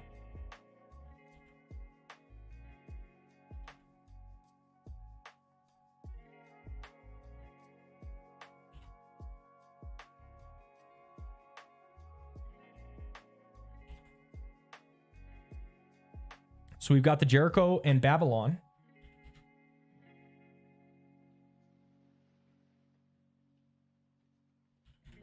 And we'll talk about sevens everywhere.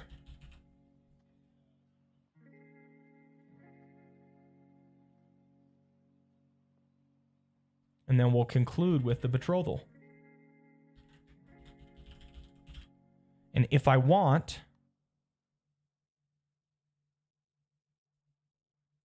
we can talk about the commander of the Lord's armies.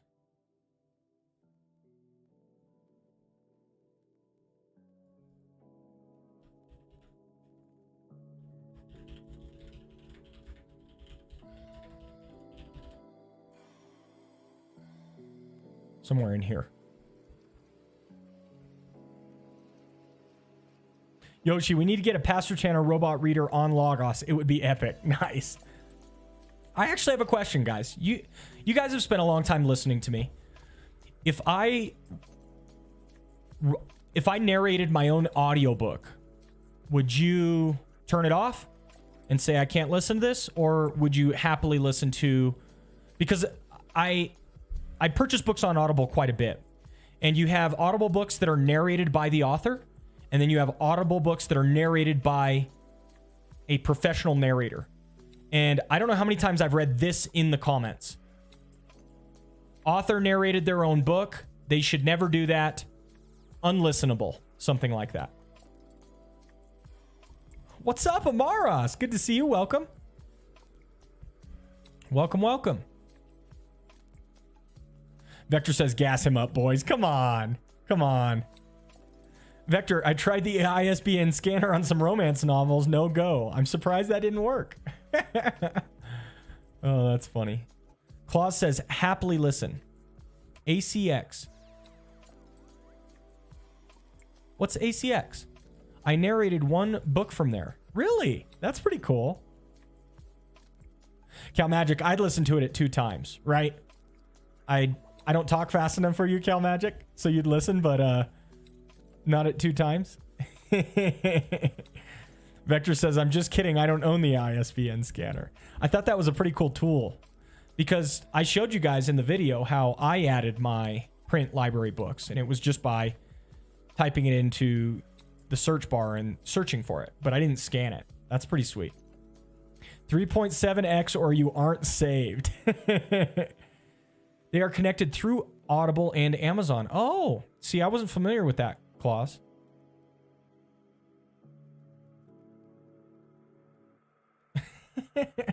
Christopher, what is up? Good to see you. I love the ISBN scanner. I haven't used it yet. The only thing I've used at this point is this one. The only one I've used at this point is this add to library function. Right there. And I've just added them this way. But man, you guys are raving about the ISBN. I got to try it. And the cool thing is, I love the mobile app more than I ever have. Christopher, I'm enamored with the mobile app. I used the mobile app before, but now I'm using it very regularly. And so, Yeah, it's pretty sweet. Vector says it actually works incredibly smoothly. That's awesome. That's super awesome. I wonder, does it work on any book you want to put in? I'm going to do it here on stream.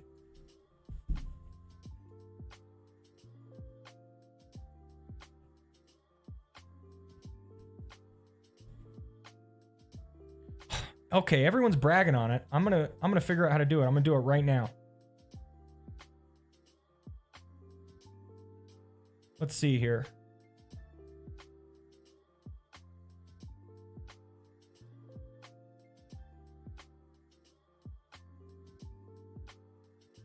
So how do you navigate to it?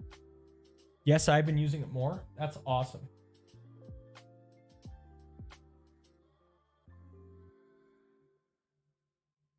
Cal Magic, I'm used to listening to the legal statements at the end of radio advertisements, so I think it would be fine. I got you. That's enough, Vector. Just so you guys know, a quad is a Mormon scriptures. Vector wants me to use the ISBN scanner on my Mormon scriptures. That's funny. So how do you navigate to it? It's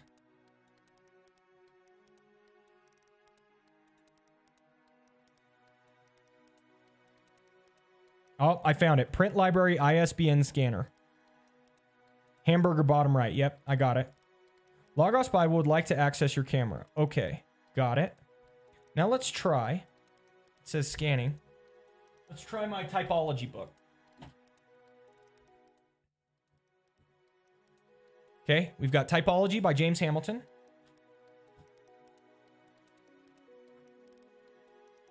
I'm probably going to run around my house just scanning books all day. Are you guys doing that? Are you guys setting aside hours to scan all of your books into Logos now? Is that what everyone's doing? Is that what everyone's doing these days?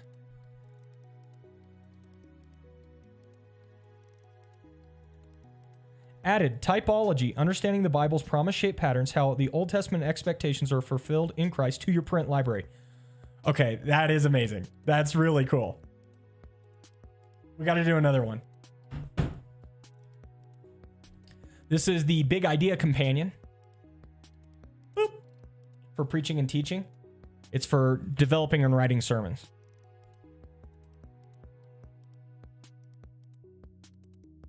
Added, the Big Idea Companion for preaching and teaching, a guide from Genesis to Revelation to your print library. This is addictive. This is straight up addictive. Okay, let me see this one.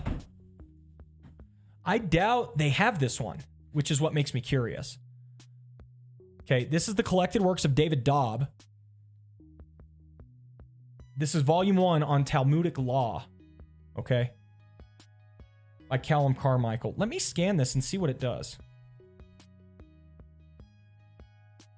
Something went wrong. Please try again later. Christopher, I've been scanning my library since Monday. That's awesome. I'll try again.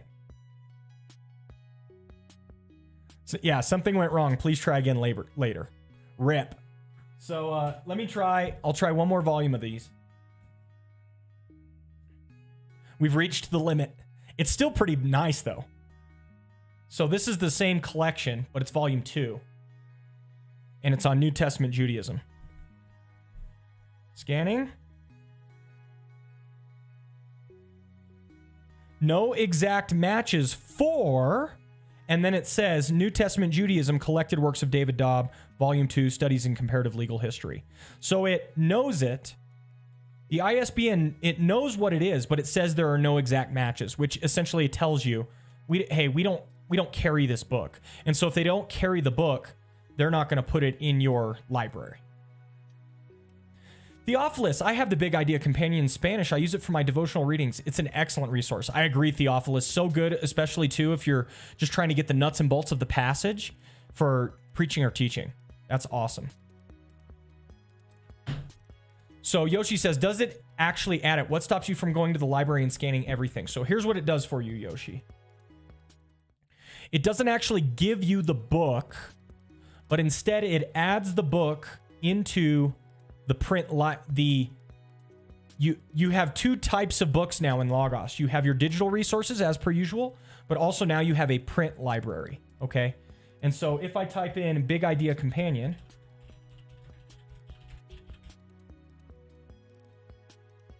right there. So I don't actually own this in Logos.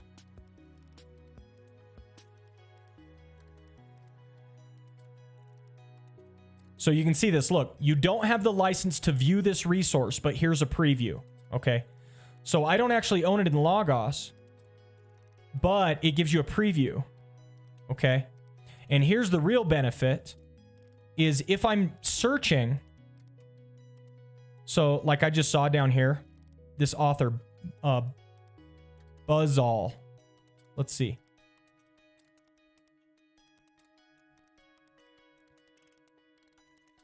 We can search any of these authors and be able to, we'll get a hit in our search library, right? Yeah, it is neat. So I can search this book even though I don't own it, if that makes sense. I can still search it. Vector says, Yoshi didn't watch the features video, busted. Yes. So yeah, you can search, you can use the search function.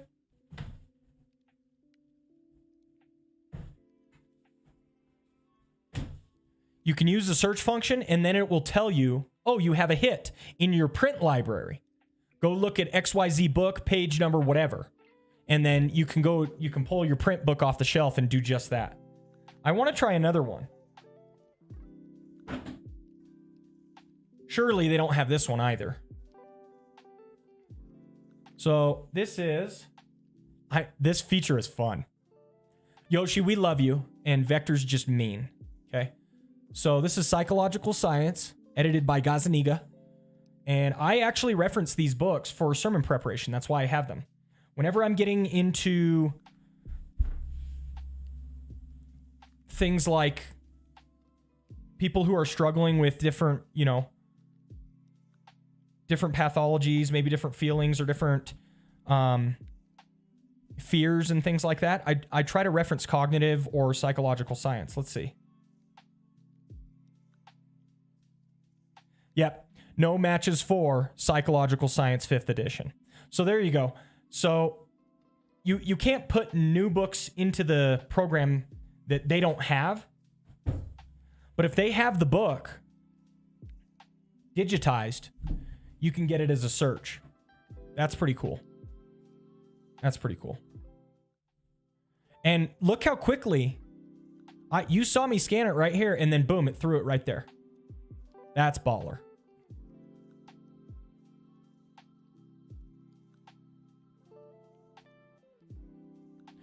Deep Dive says, now that we can draw on the iPad, the mobile app and I will be friends. LOL. That's awesome. Yeah, being able to utilize the iPad they're making mobile way better.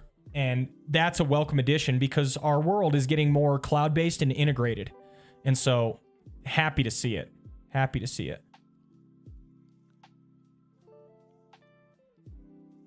Jazeel, I only listen to audiobooks by Morgan Freeman or James Earl Jones. Nice. Just catching up. Jazeel, I do have Audio Bible read by Charlton Heston. Kind of cool.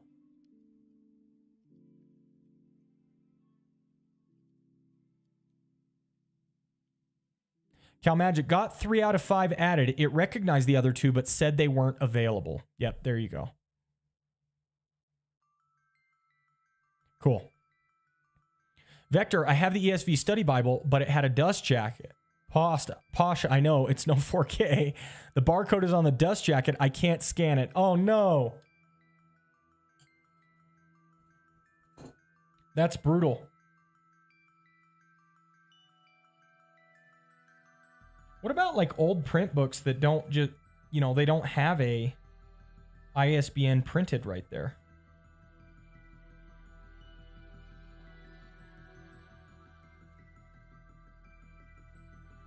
I'm talking like old, Ooh. Let's see if this one will work. Ministry in a Secular Age, Andrew Root. This will be the last one I do. Cal Magic, Jordan Peterson reads his own books, and I like that. Maybe because I'm used to watching his lectures and YouTube vids. Yeah, you know, I agree. And he has a very unique voice. So I think that's a mark in the favor of people reading their own books, right? Because he has a very unique voice, and yet people are very happy with it, right? So they don't have faith formation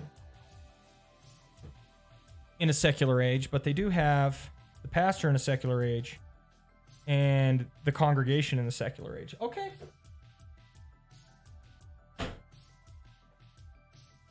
This is pretty addictive. This is pretty addictive. But these old books,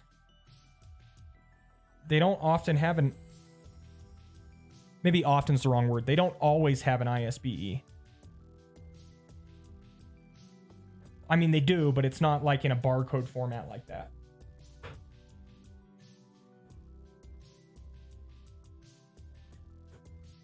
You guys think they have the master and his emissary? No way.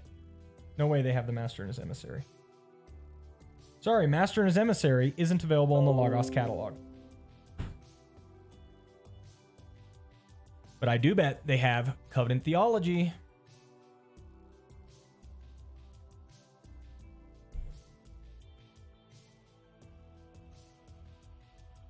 Added covenant theology, biblical, theological, and historical perspectives. This is super addictive. Cool. All right, guys, that's a good resource right there.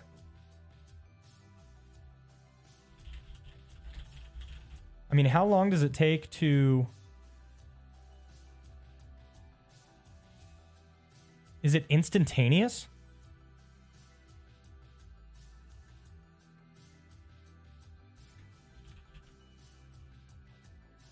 Not quite instantaneous. But...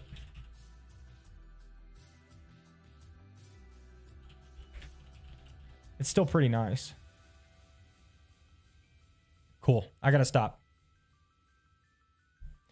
James, hello. I'm using ISBN scanner for Kindle as well. I just add tag stating it's Kindle. Amazing idea. Oh, I didn't even think of that.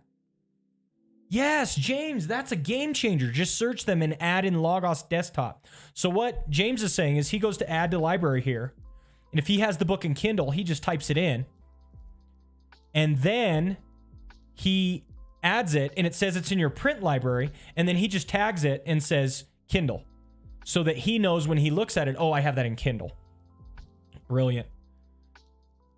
Yeah, what a cool way to get all of your library in one spot. Vector, James just created YouTube content. We got to put it on our list, guys. Add to library Kindle hack.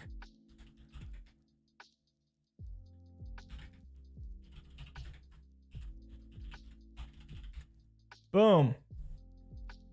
James is killing it for us. You're hired, James.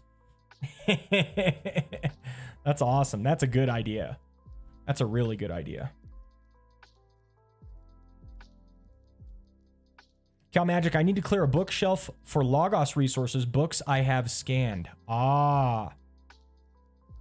You'll scan it and start putting them on there. Yep. Yeah, it's pretty cool. Pretty cool. Yeah, great idea, James. That's a game changer.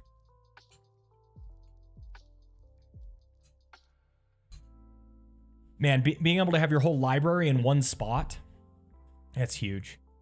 That's huge. All right, let's see. Where are we at? We're on Canvas. Got our intro, Jericho and Babylon, all the sevens, and the betrothal theme, right? So we're basically ready to go.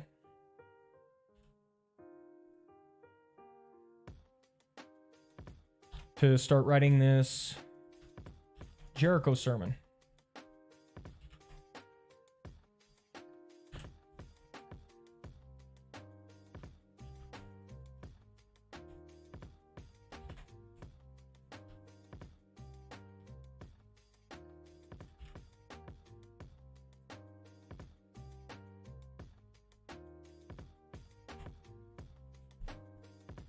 Yoshi, some Pokemon skills put to good use. Scan them all. That's right. Gotta scan them all. Gotta just scan them all. Who knew those Pokemon skills would actually work out in the end? My parents always told me, you're not ever going to be able to put those Pokemon skills to good use. Look at me now, Ma. Look at me now. Who knew? Who knew those Pokemon skills?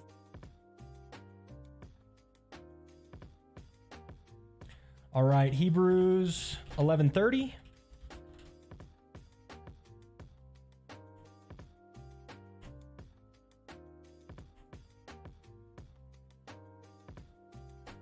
And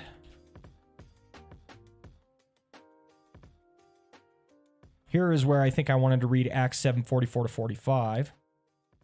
Our fathers had the tent of witness in the wilderness, just as he who spoke to Moses directed him to make it according to the pattern he had seen.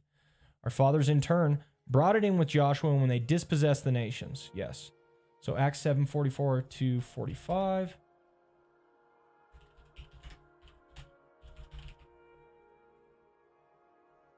And then I don't know if I want to read the whole narrative. Don't know if I want to read the whole narrative in the sermon. Yoshi, dinner time approaches. Lurk. Thank you for the lurk, Yoshi. Really do appreciate that. Have a good dinner.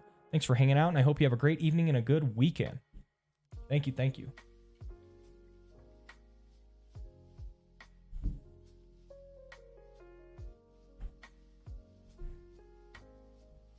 Vector says, I guess another thing you could do if you were wondering if a resource was going to be useful to you, you could add it and see how often you get hits for it before you buy it. Then buy it if you realize you would use it. I agree with that, actually, Vector. Yeah, that's another hack for this thing. It's not being talked about, but that should be something here, right? Add books you might want and see if they get hits.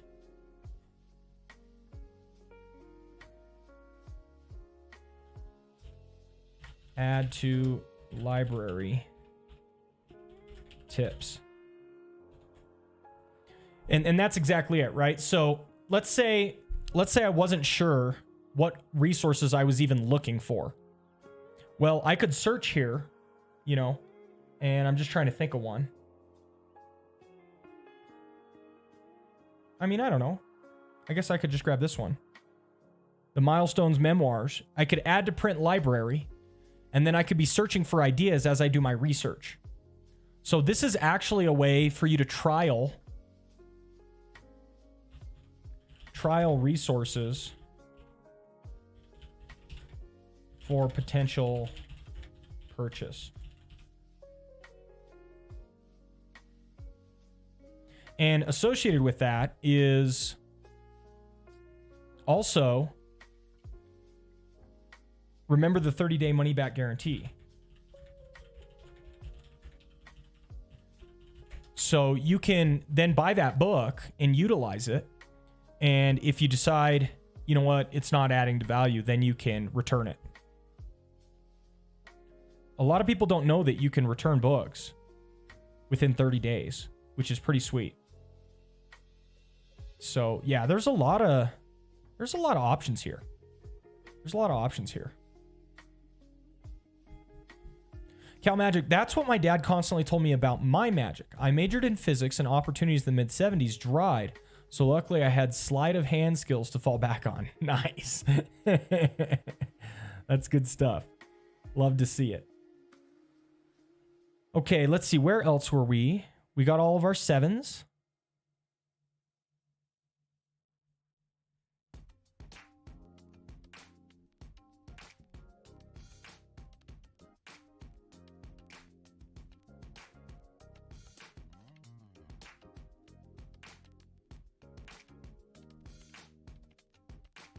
So here's all the Jericho and Babylon similarities.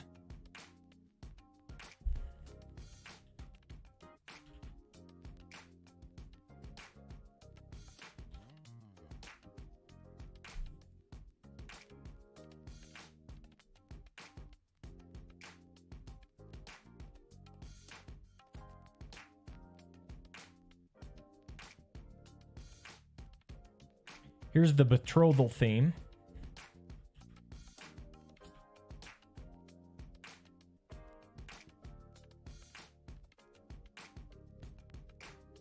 And all I'm doing, guys, I'm just throwing these over into my Canvas document so that I can grab the data from them.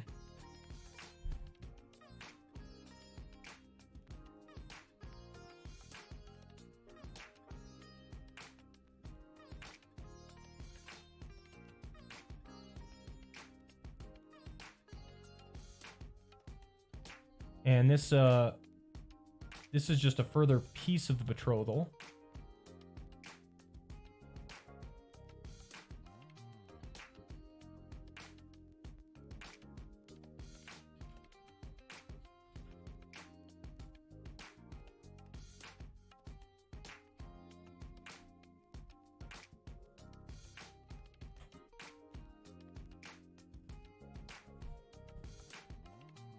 So we've got a lot of good stuff here, guys.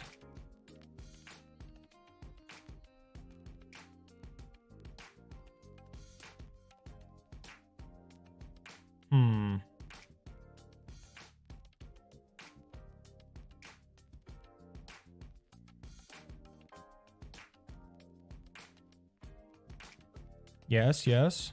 Where were all the 7s?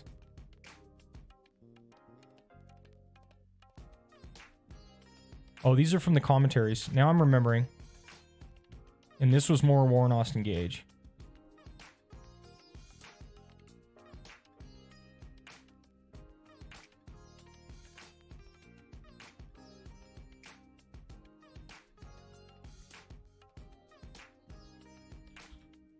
Yes.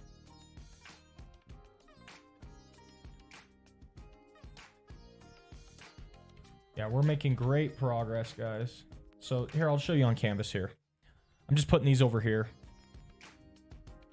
Trying to get my quotes from Warren Gage so that I can pull out the concepts and ideas and drop them over here in the mind map as we go. Just making it a little bit easier. And then I can drop my other quotes down here. So I'm getting a lot of... I'm just streamlining it for myself, right? James, I had Dr. Gage in seminary. Great stuff. No way. No way, guys. James, I only discovered Dr. Gage this week. He blows my mind. He absolutely blows my mind. That's incredible, James. So cool. There are a whole glut of evangelical authors recently that are just focused on these typological aspects. James B. Jordan, Peter Leidart, Warren Gage. Like, man, if you just read these authors regularly, it would blow your mind. And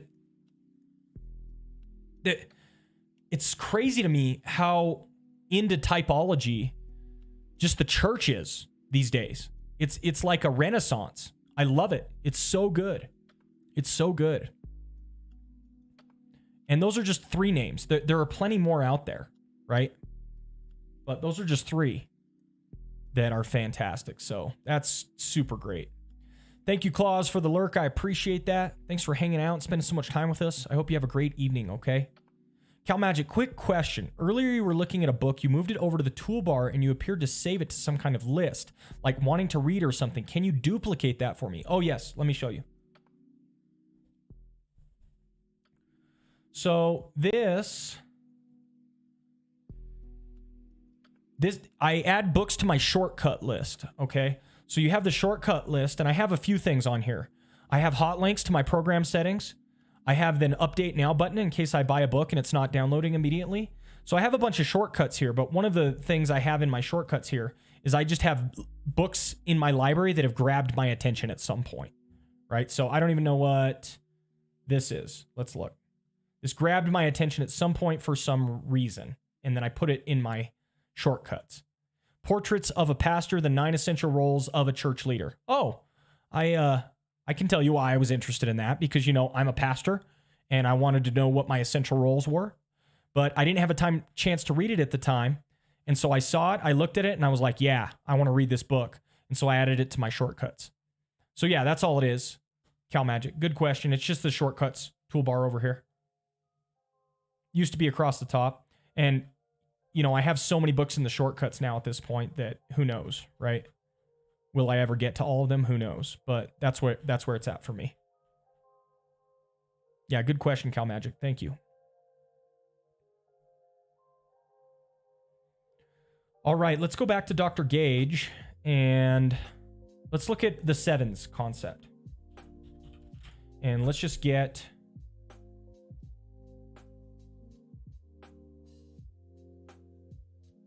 Let's just get all the sevens figured out. The seven trumpets sound terror and hope. 7 trumpets.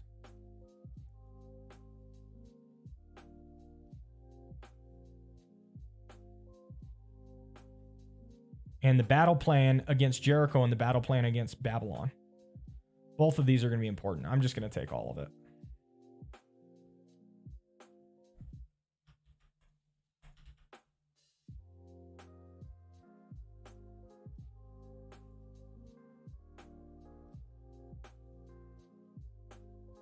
Guys, if you're interested in...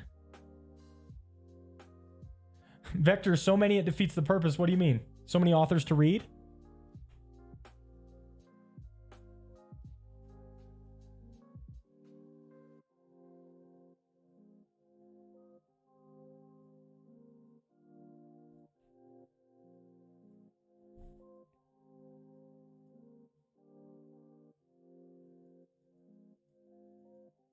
Battle plan against Jericho.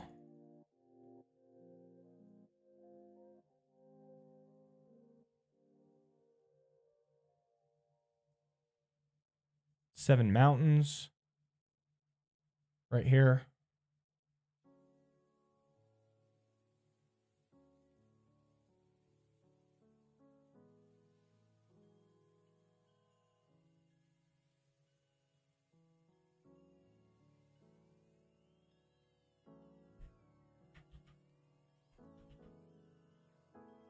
So many items in your shortcuts. I got you. Yep.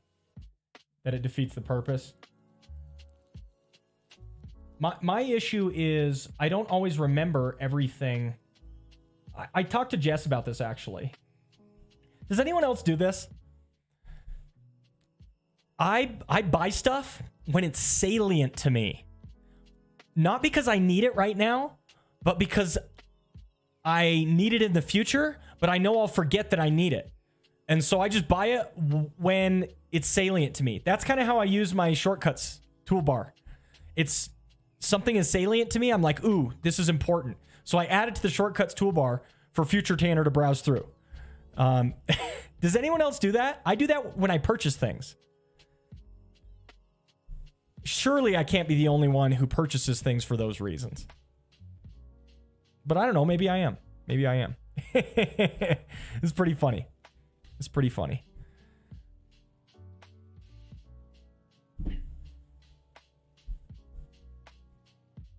It's like I don't want to forget, you know?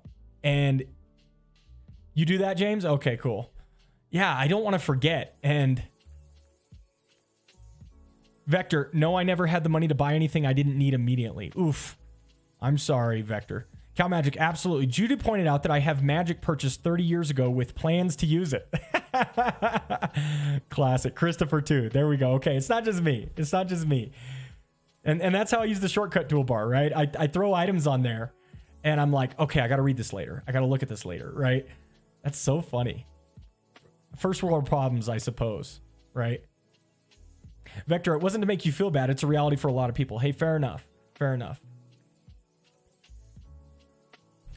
All right, guys. We've gone 2 hours. I have an appointment I need to make here in about 40 minutes that I need to drive to. So I'm going to jump off and head over there. It was a great week of sermon prep. We made a lot of progress. I've got one sermon completely written. That's this Sunday.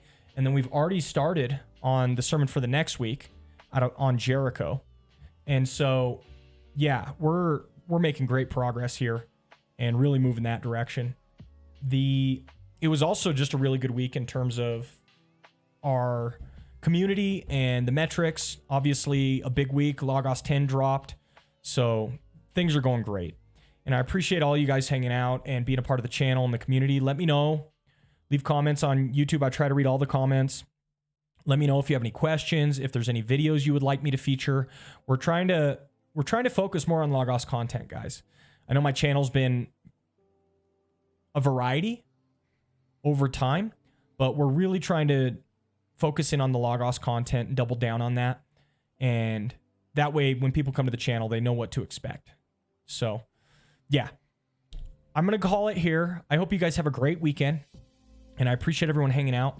I enjoyed hanging out with everyone this week, getting to know some new faces. And this was really a lot of fun. And hopefully we'll be able to catch you guys next week. Cal Magic says, maybe talk a bit about the Bible Exploration Suite. Okay, I don't know what that is, so I need to dig into it. Bible Exploration Suite. Perfect. Those are the sorts of things I need, Cal Magic. Guys, if you are interested in hearing me preach this sermon that we just finished, you can tune into this channel on Sunday. Okay, Sunday, 10 a.m. Mountain Standard Time. You'll get to see me preaching this to my congregation. And love to see your participation. You even get to participate in the Q&A if you put questions in the chat. My tech team logs those, and then those questions get brought to me during the question and answer. So that's pretty cool.